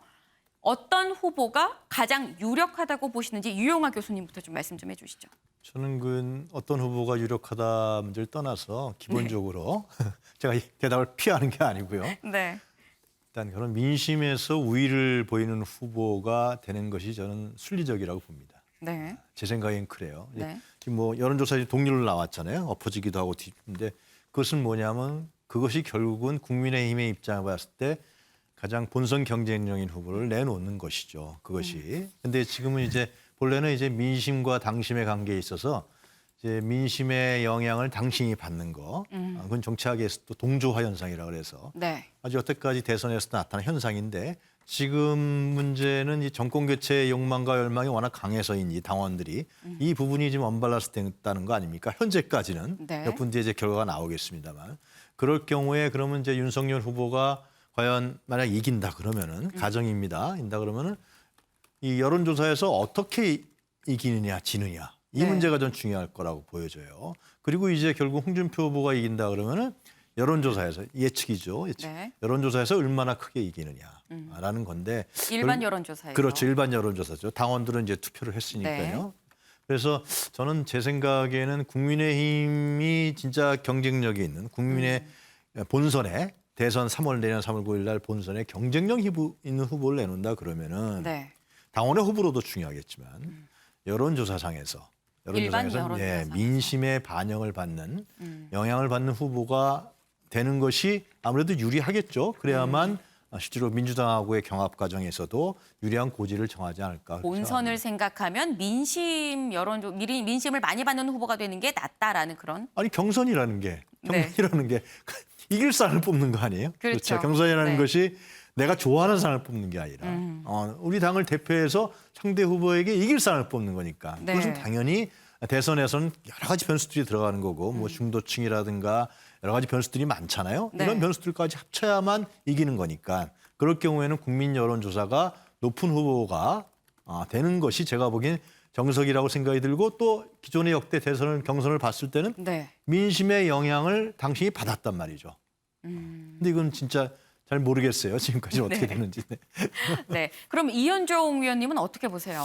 지금 이제 이번 경선 같은 경우는 이제 그 여론조사 같은 경우는 네 군데 여론조사 기관에서 1,500명 샘플씩을 해서 네. 다 조사를 했습니다. 한 6,000명 되는 거죠. 네. 이제 거기서 나온 결과하고 네. 그다음에 이제 지금 당에서 이제 이 당원들 투표 이게 지금 거의 64% 정도 되지 않습니까? 네. 이 두 개를 이제 합산하는 과정을 아마 지금 하고 있는 것 같아요. 오히려 조금 이제 시간이 걸리는 것 같은데 네. 아마 이제 그게 이제 곧 되면 이제 발표가 될 텐데요. 근데 문제는 그렇습니다. 이게 물론 뭐 여론조사에서 앞서가는 후보가 된다는 것은 뭐 기정사실인데 문제는 과연 그게 실질적으로 찍을 사람인가? 그러니까 그게 이제 우리가 계속 지적했던 바로 역선택의 문제입니다. 이게 이제 경선이다 보니까 아무래도 누구를 지지하냐에 따라서 실제 이제 분리해 보면 민주당 지지자인데 야당 후보에서 어떤 지지하는 분들이 있었단 말이죠. 네. 그렇다면 이게 과연 그러면 경선에 지금 본선에 갔을 때 찍을 사람인가? 어떤 면에서 보면 정권 교체를 바라는 사람인가 아닌가? 이런 부분이 좀 차이가 있을 겁니다. 그래서 계속 이제 그거 문제 때문에 논쟁을 벌이다가 결국 이제 이번에 이 대략적인 합의의 어떤 문구가 됐지 않습니까? 이제 그렇게 됐기 때문에 결국 물론 뭐 경쟁력 있는 후보라는 게 결국 당내에서도 그렇지만 네. 전체 당원들의 결합도 즉 정권 교체를 원하는 이 야권 지지자들을 결집시킬 수 있는 능력이 있는 사람. 그러니까 이런 부분들이 이제 앞으로 돼야지만이 실제로 이제 본선에서 싸워낼 수 있는 힘이 되지 않겠는가 이제 그런 생각을 해본다면 네. 아마 오늘 뭐 당원들의 선택 뭐 이런 것도 저는 상당히 중요하리라 그런 생각이 듭니다. 네, 그렇군요. 아니 그런데 그 유영하 교수님, 지금 사실 국민의힘이 오늘 이 순간 이 자리에 오기까지는 토론회를 무려 16번이나 했습니다. 상당히 좀 많은 토론회였는데 약간 국민들이 또 하나 토론회? 약간 이런 느낌도 있었어요. 너무 많아서. 네. 근데 토론회를 보신 이 평가, 네 후보 중에 누가 제일 낫더라? 일단 토론회가 제가 봤을 때는 네. 좀 상당히 아쉬웠던 것은 아쉬운 이게 토론회였다. 뭐냐면은 전체적으로 네 후보에게 다 네. 이게 지금 국정농단 이후에 이제 정권을 잃었잖아요. 잃고 그다음에 이제 정권을 찾겠다라는 것인데 네. 그동안에 그럼 국민들이 봤을 때는 국민의힘은 이름도 바꾸고 뭐 김종인 비대위원장도 오고 뭐 했지만은 네. 진짜 보수로서의 개혁을 했느냐라는 문제. 이 문제에 대해서는 이번 토론회에서 직접적으로 나온 게 없는 것 같아요. 유승민 후보도 사실상 그거를 보수 개혁을 주장했던 사람 중에 한 명인데 네. 이것이 국민의힘이 어떻게 해야 개혁을 하고 그리고 제자리가 과거와 같은 그런 국정농단 사태 같은 걸 막지 않을 건가. 국민부터 완전히 외면당했었기 때문에 그런 부분들이 전반적으로 이 토론회에서는 정책적으로 아니면 또 자기의 개인적 비전으로 이런 부분들은 별로 안 나온 것 같다. 그런 점이 아쉬운 것 같고 네. 그 다음에는 이제 결국은 이제 이번 토론회가 가장 초점을 받았던 건 뭐냐면 윤석열 리스크였습니다. 네. 윤석열 리스크에 대해서 어떻게 그것이 토론회 과정에서 다시 또 드러나고 그것이 객관화되는 것이고 그 문제가 정말 이 사람은 윤석열이라는 사람이 대통령 되기에는 국민의힘의 대통령이 되기에는 자질과 능력이 너무 부족한 사람이냐. 아니다. 그냥 뭐 맷집이 있으니까 넘어갈 수도 있다. 이거는 그거는 결국은 이 과거에 살아왔던 검찰총장으로서의 맷집으로 넘길 수 있는 사람이다. 정권 교체할 수 있는 사람이다. 뭐 이런 부분들에 대한 관점이 아니었을까 싶어요. 네. 그런 부분들이 끝까지 이루어졌던 것 같은데 상대적으로 홍준표 후보라든가 유승민 후보, 뭐 원희룡 후보는 뭐 논외였고요. 두 사람에 대한 공격은 그렇게 많지는 않았잖아요. 그것이 이제 포인트였는데 그것을 과연 이제 국민 여론조사에서 국민들이 어떻게 봤느냐. 그리고 당원들이 윤석열이라는 사람이 자질과 능력 또 1인 1실현이라고 해서 상당히 리스키한 측면이 강한데 그러나 정권 교체 열망을 위해서 이 사람이 더 적당하다 이렇게 뽑을 것인지 아니야 다른 사람을 가야 돼 이렇게 할 것인지 이런 부분들이 오늘 이제 몇 분 뒤에 열려지는 뚜껑에 의해서 나타나지 않을까 생각합니다. 네, 이 말씀 중에 원희룡 후보는 논외로 이렇게 말씀을 해주셨는데 이거 원희룡 후보 지지자들이 또 깜짝 놀랄 일일 수 있어서 그러니까 일단은 이 지지율 1위, 2위 주자의 가능성이 더 크다는 차원에서 지금 말씀을 주신 겁니다. 이 원희룡 후보 지지자들 이 분노하시면 안 됩니다. 네, 이 다음 이현종 위원님. 네. 이현종 위원님은 16번의 토론회 누가 괜찮더라. 지금 유영하 교수님은 아무래도 뭐 미래 비전을 좀 제대로 제시를 못하더라라는 것과 함께 윤석열 리스크 한 후보를 딱 집어서 윤석열 리스크도 말씀을 해주셨거든요. 어떻게 보세요?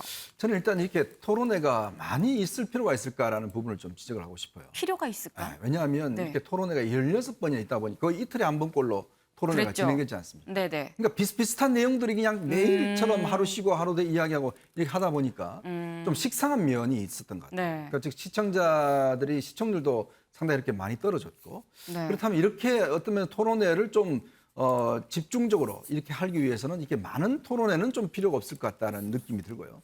또 하나는 지금 사실은 유승민 후보나 홍준표 후보 같은 경우는 이미 한번 출마해봤던 분들 아니겠습니까? 네. 또 각자의 장점이 있죠. 그렇다면 유승민 후보 같은 경우는 경제 전문가로서 본인의 좀 뭔가 장점들을 충분히 좀 이야기할 수 있는, 내세울 수 있는 그런 게 돼야 되는데 오히려 이제 1등 후보를 이제 윤석열 후보를 공격하다 보니까 거기에 너무 시간을 많이 뺏긴 것 같아요. 즉 유승민 후보가 지난 5년 전에 출마했던 그때와 지금의 훨씬 더 이제 내용이 풍부해진 경제 전문가의 이미지 네. 이걸 또 못 보여준 것 같고 또 홍준표 후보 같은 경우도 지난 대선 때와 달라진 게 뭐가 있냐. 물론 뭐 파란 마스크와 빨간 마스크 이게 뭐 달라지긴 했습니다만 훨씬 그때보다는 또 예를 들어서 2030의 굉장히 친화적인 어떤 그런 태도들 이런 게 있었습니다만은 또 본인이 좀 노련하다든지 이런 쪽에 이제 하는 것들.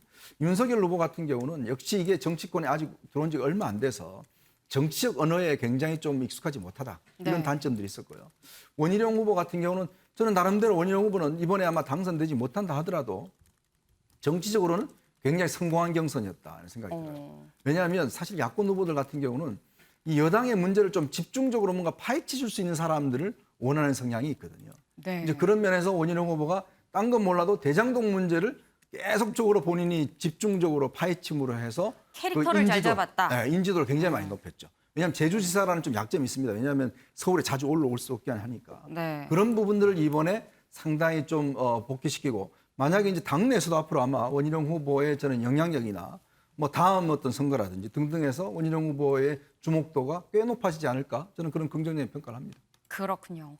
그런데 사실 지금 현재 뭐 아까 저희가 뭐 원희룡 후보 얘기도 하긴 했습니다만 어쨌거나 지지율로 봤을 때 이 1위, 2위 가장 좀 가능성이 높은 후보들을 얘기를 한다면 결국 윤석열 후보, 이 홍준표 후보가 될 텐데 이수아 기자, 네. 이 윤석열 후보도 그렇고 홍준표 후보도 그렇고 이 둘 다 검사 출신입니다. 네. 이 검사 출신 후보가 대통령이 됐었던 사례가 있나요? 물론 이제 이재명 후보랑 맞붙어야 되긴 합니다만 일단 국민의힘 경선을 좀 얘기하는 차원이니까 이 검사 출신의 후보가 최종 대통령까지 됐었던 사례가 있나 궁금해요. 제가 파악하기로는 아직까지는 검사 출신 대통령은 없는 것으로 알고 없는 있고요. 것으로. 이 법조계 네. 출신으로는 앞선 노무현 전 대통령 그리고 또 이 지금 하고 있죠 문재인 대통령이 있습니다. 네. 일단 뭐 두 후보의 차이점을 좀 말씀을 드리면은 법조계 출신이라는 공통점이 있긴 하지만은 네. 한 사람은 서초동에서 정계로 바로 직행을 한 윤석열 후보죠.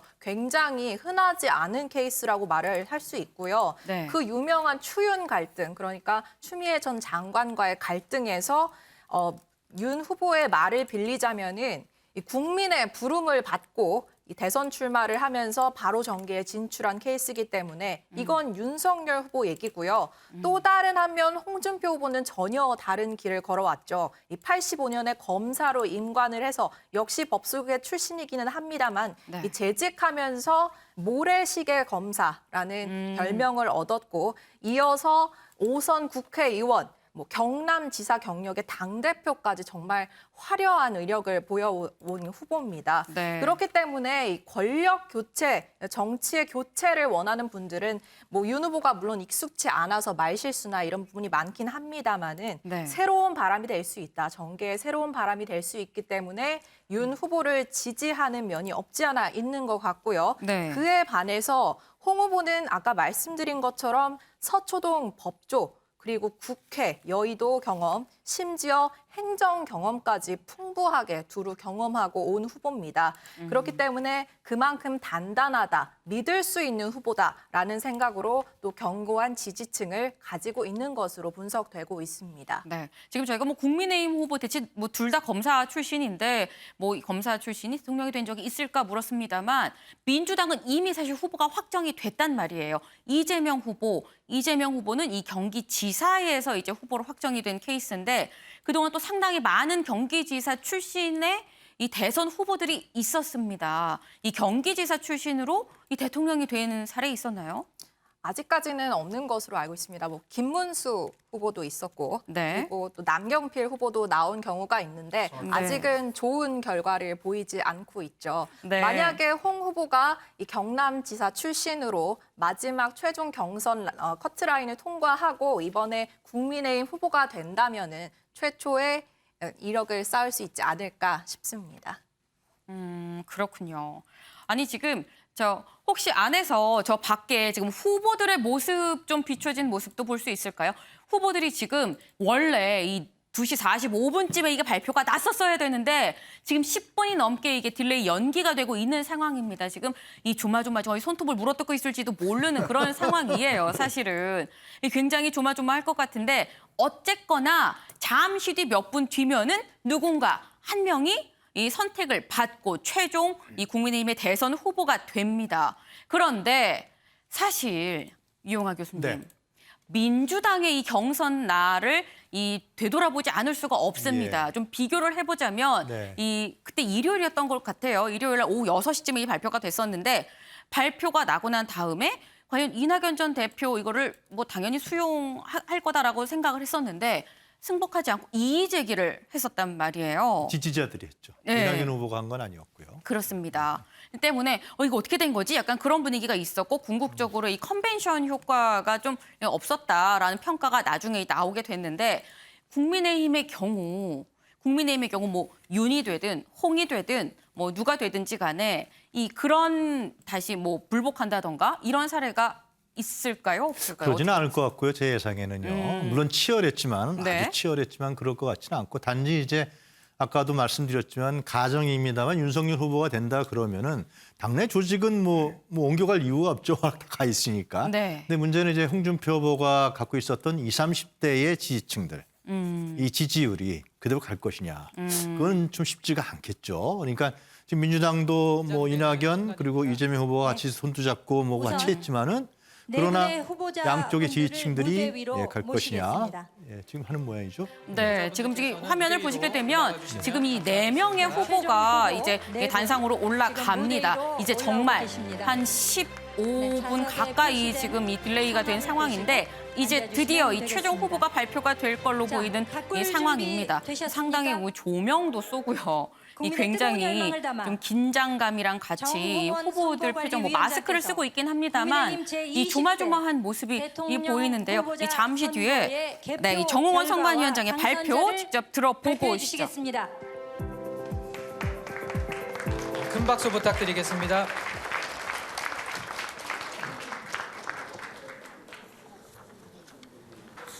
존경하는 국민 여러분, 그리고 당원 여러분, 제20대 대통령 후보자 선거 투표 결과 및 개표 결과를 발표하겠습니다. 이번 경선은 책임 당원인 선거인단 투표와 국민을 상대로 한 여론조사로 각각 진행되었고 선거인단 유효 투표 결과 50%, 여론조사 결과 50%를 반영하였습니다. 선거인단 투표는 11월 1일 월요일과 2일 화요일 양일간에 걸쳐 모바일 투표를 실시하였고 11월 3일 수요일과 4일 목요일 양일간에는 모바일 투표에 참여하지 못한 선거인단을 상대로 전화 투표를 실시하였습니다. 여론조사는 11월 3일 수요일, 4일 목요일 양일간 4개 여론조사 기관에 의뢰하여 각 1,500명씩 총 6,000명을 표본 조사하였습니다. 먼저 투표 결과를 발표하겠습니다. 선거인단 56만 9,059명 중 총 투표수는 36만 3,569표로 최종 투표율은 63.89%를 기록하였습니다. 다음은 개표 결과를 말씀드리겠습니다.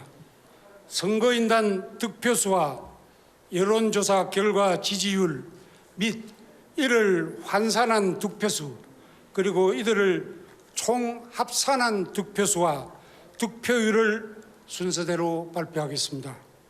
결과 발표는 후보자 성명의 가나다 순으로 말씀드리겠습니다.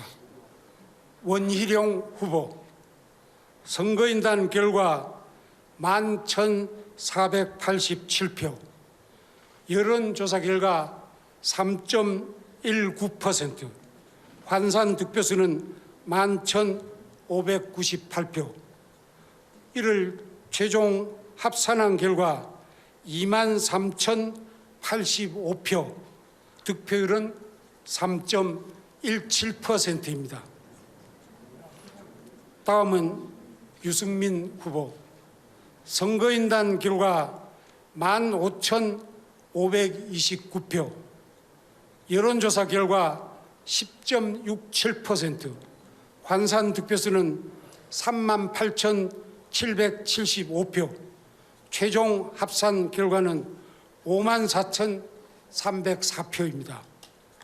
득표율은 7.47%입니다.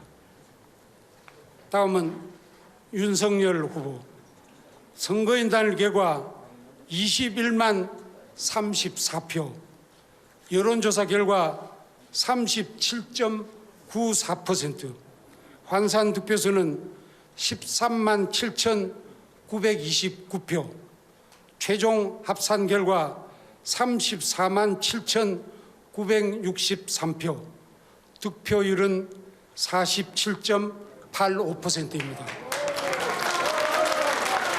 홍준표 후보 선거인단 결과 12만 6,519표, 여론조사 결과 48.21%, 환산 득표수는 17만 5,267표, 최종 합산 결과는 30만 1,786표입니다.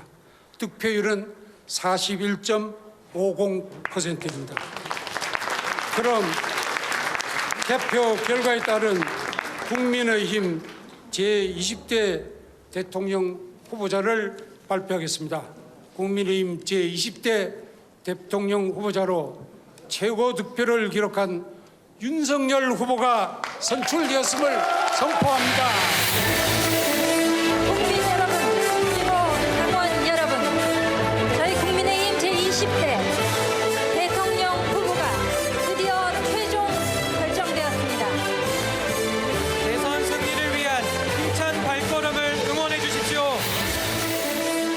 정홍원 선관위원장의 발표로 대통령 후보자로는 윤석열 후보가 최종 결정되었음을 다시 한번 알려드립니다. 우리 국민의힘은 정권 교체의 열망을 담아 반드시 대통령 선거에서 승리할 것입니다. 자, 자랑스러운 우리의 윤석열 후보입니다. 모두 손을 들어 환영해 주십시오. 큰 박수 부탁드립니다.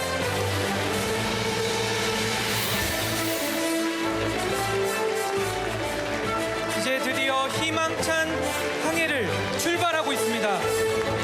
자, 윤석열 최종 후보를 중심으로 이제 우리는 승리의 행진을 시작할 것입니다.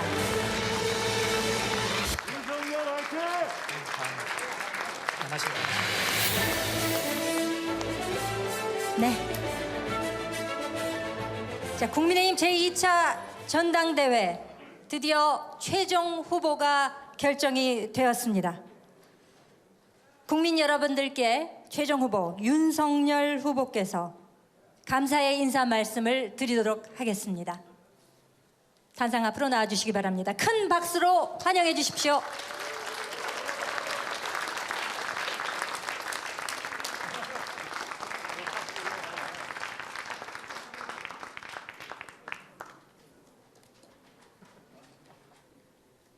마스크를 벗어주시면 감사하겠습니다.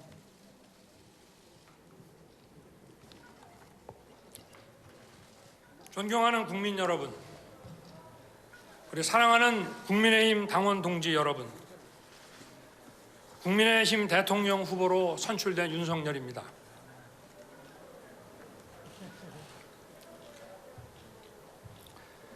기쁨보다 엄중한 책임감과 정권 교체의 무거운 사명감을 느낍니다. 또 열렬히 성원해 주신 국민 여러분, 뜨겁게 지지해 주신 당원 동지 여러분께 깊이 감사드립니다. 경선을 역동적인 무대로 만들어 주신 우리 이준석 대표님과 당 지도부, 또 경선을 공정하게 관리해 주신 정홍원 위원장님과 선관위원님들께도 깊이 감사드립니다. 새로운 길이고 처음 하는 일이었기에 부족함도 많았습니다만은 정권 교체를 열망하는 국민의 큰 지지와 격려로 여기까지 올 수 있었습니다. 오늘 이 자리엔 승자도 패자도 없습니다. 우리가 내년 3월 9일 승리한다면 우리 모두가 승리자이고, 만약 그렇지 못하면 우리는 모두 패배자입니다. 경선에 끝까지 함께하신 세 분의 꿈과 비전 제가 받들겠습니다. 대선배님이신 홍준표 후보님의 경륜과 G7 선진국 달성의 비전을 배우겠습니다.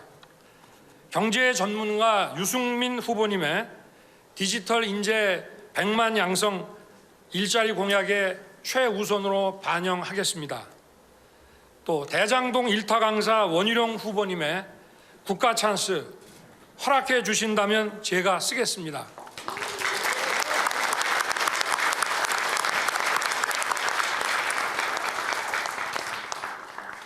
정치 선배님들과 함께 할 수 있었다는 것 자체가 제게는 무한한 영광이었습니다. 또 치열한 경선 과정에서 혹여 마음을 상하게 해드렸다면 너그러이 이해하고 용서해 주시기 바랍니다. 이제 우리는 원팀입니다. 정권 교체의 대의 앞에 분열할 자유도 없습니다. 국민의 뜨거운 열망에 부응하지 못한다면 우리 모두는 국민과 역사 앞에 씻을 수 없는 죄를 짓는 것입니다. 정권 교체의 사명은 저 혼자 이룰 수는 없습니다. 우리 모두가 단결해야 합니다.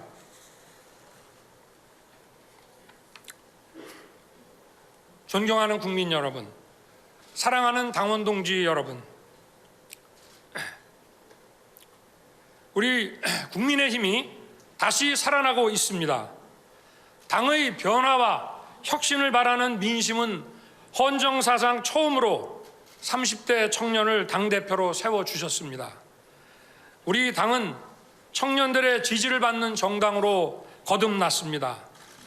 우리 사회의 공정과 상식의 회복을 바라는 민심은 또 정치 신인인 저를 국민의힘 대통령 후보로 선택하셨습니다. 그 여망을 모아 이제 국민 여러분께 자신 있게 말씀드립니다. 여러분과 함께 반드시 정권 교체를 이루겠습니다.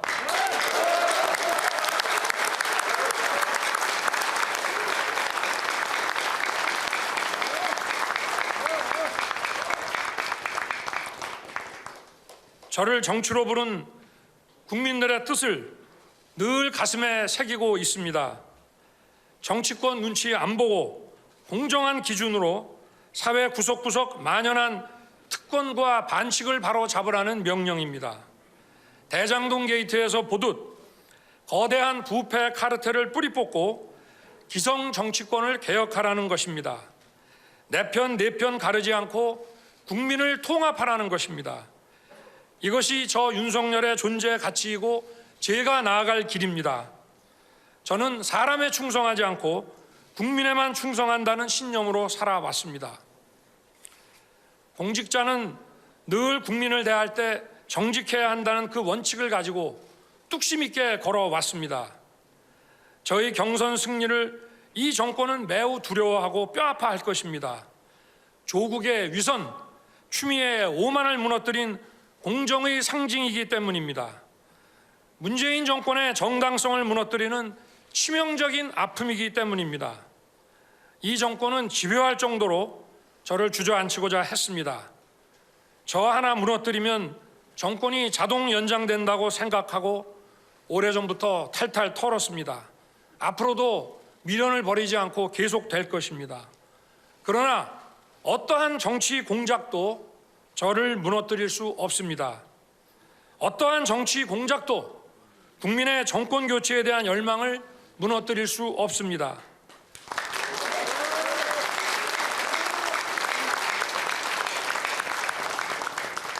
저는 이제 한 개인이 아니라 공정과 정의의 회복을 바라는 국민의 염원이 되었기 때문입니다. 국민께서 저를 지켜줄 것입니다. 이번 대선은 늘 있는 대선이 아닙니다. 나라의 존망에 걸린 절체절명의 선거입니다. 정권 교체를 이루지 못하면 법치 유린이 계속되고 비상식이 상식이 되어 민주당의 일탈은 날개를 달게 될 것입니다. 자기들의 부패가 드러나는 것을 막기 위해 나라의 법질서를 얼마나 더 왜곡시키겠습니까? 문재인 정권의 소득주도 성장과 부동산 폭등은 재산 약탈입니다. 악성 포퓰리즘은 세금 약탈입니다. 1,000조가 넘는 국가 채무는 미래 약탈입니다. 정권 교체가 없다면 국민 약탈은 노골화되고 상시화되고 구조화될 것입니다. 국민을 약탈하는 이권 카르텔을 두고 나라 경제를 살릴 수 있겠습니까? 국민을 편가르게 하며 이익을 보는 세력을 두고 나라가 제대로 돌아가겠습니까? 공정과 상식이 무너진 신뢰 없는 사회에 도전과 혁신이 자랄 수 있겠습니까?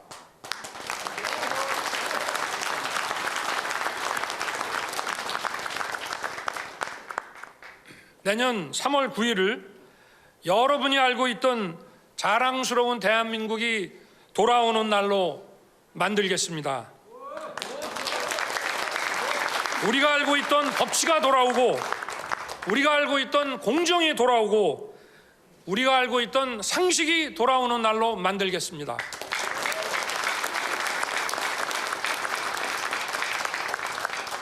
존경하는 국민 여러분, 저와 우리 국민의 힘은 공정과 상식을 회복하여 대한민국을 정상화하고 멈춰버린 대한민국의 심장을 다시 뛰게 하겠습니다. 이를 위해 국민 여러분께 약속드립니다. 공정과 정의를 다시 세우겠습니다. 우리 사회가 공정과 상식에 입각해서 돌아가고 있다는 것에 대한 믿음, 그 신뢰라는 사회적 자본이 우리 사회의 많은 문제를 해결하고 우리 사회의 성장과 번영을 이루는 토대가 됩니다. 곳곳에 둥지를 튼 권력의 새로운 적폐, 부패 카르텔을 단호하게 혁파하겠습니다.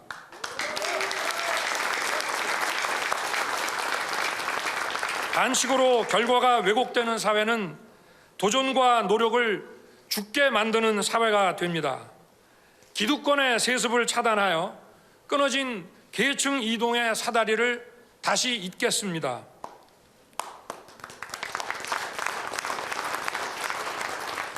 국민통합의 나라를 만들겠습니다. 문정권은 이 나라를 이념으로 국민 편가르기로 분열시켰습니다. 진보의 대한민국, 보수의 대한민국이 따로 있을 수 없습니다. 저는 낡은 이념의 옷을 벗어 던지고 자유민주주의에 동의하는 모든 국민과 함께 하겠습니다.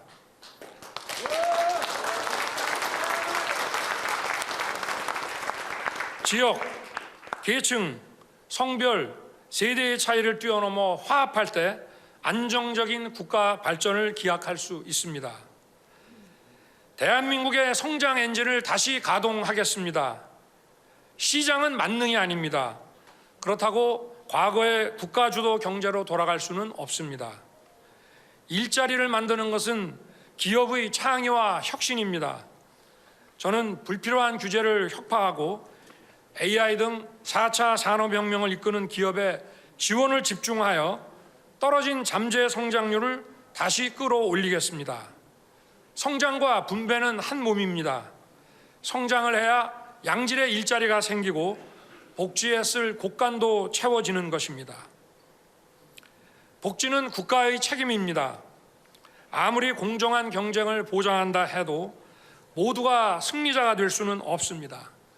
우리는 공정과 상식의 이름으로 진짜 약자를 도와야 합니다. 사회적 취약계층에 대한 복지를 강화하겠습니다. 자영업자와 소상공인 지원을 강화하고 사라진 중산층을 복원하겠습니다. 문화 강국을 만들겠습니다. 드라마에서 시작된 한류는 K-팝, 영화, 한식, 한글 등 다양한 형태로 전 세계에 확산되고 있습니다. 한류는 문화산업을 넘어 무엇보다 우리 국민의 예술성과 창의성을 전 세계에 알리는 강력한 소프트 파워입니다.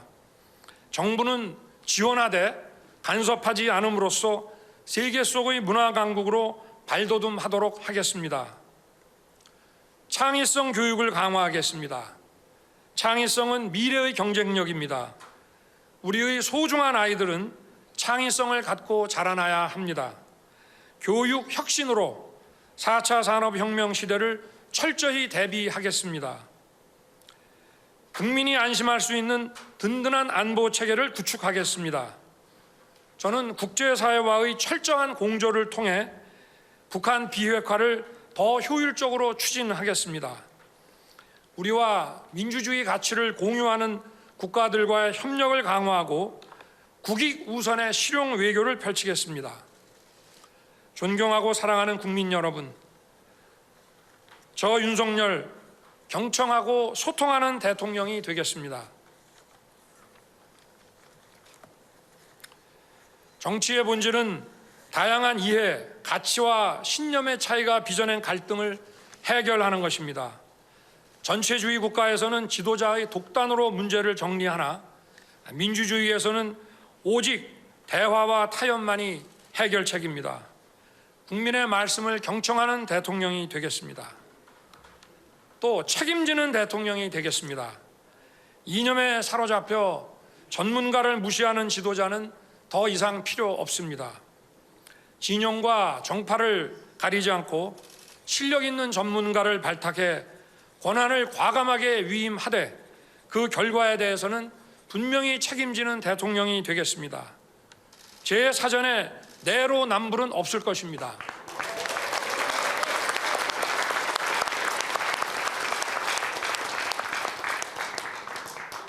진정성 있는 대통령이 되겠습니다. 손해를 보더라도 원칙과 소신, 상식과 진정성으로 다가가겠습니다. 국민의 마음을 잃지 못한다면 저에 대한 지지와 성원이 언제든지 비판과 분노로 바뀔 수 있다는 겸손한 자세로 임하겠습니다. 권한을 남용하지 않는 대통령이 되겠습니다. 대통령의 지시 하나로 국가 정책이 법을 일탈하여 바뀌는 것을 우리는 보았습니다. 법 위에 군림하는 대통령의 시대를 끝내고 국민이 진짜 주인인 되는 첫걸음을 내딛겠습니다.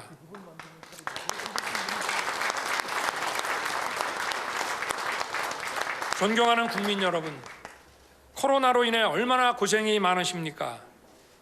정부의 잘못된 판단과 무능이 국민의 삶에 얼마나 고통을 주고 있는지 절감하고 있습니다. 국민을 코로나 위기에서 보호하고 지켜내겠습니다. 코로나 팬데믹으로 무너진 서민, 취약계층의 삶을 코로나 이전으로 회복시키겠습니다.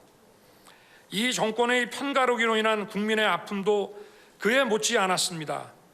이 정권 4년 반 동안 얼마나 힘드시고 고통을 많이 받으셨습니까? 이번 대선은 상식의 윤석열과 비상식의 이재명과의 싸움입니다. 합리주의자와 포퓰리스트의 싸움입니다. 또다시 편가르기와 포퓰리즘으로 대표되는 사람을 후보로 내세워 원칙 없는 승리를 추구하고자 하는 이 무도함을 국민 여러분께서 단호하게 심판해 주십시오.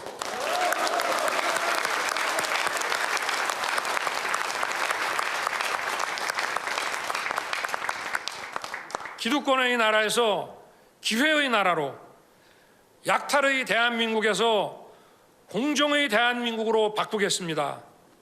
반드시 정권 교체해내겠습니다. 분열과 분노의 정치, 부패와 약탈의 정치를 끝내겠습니다. 새로운 대한민국을 반드시 만들겠습니다. 감사합니다.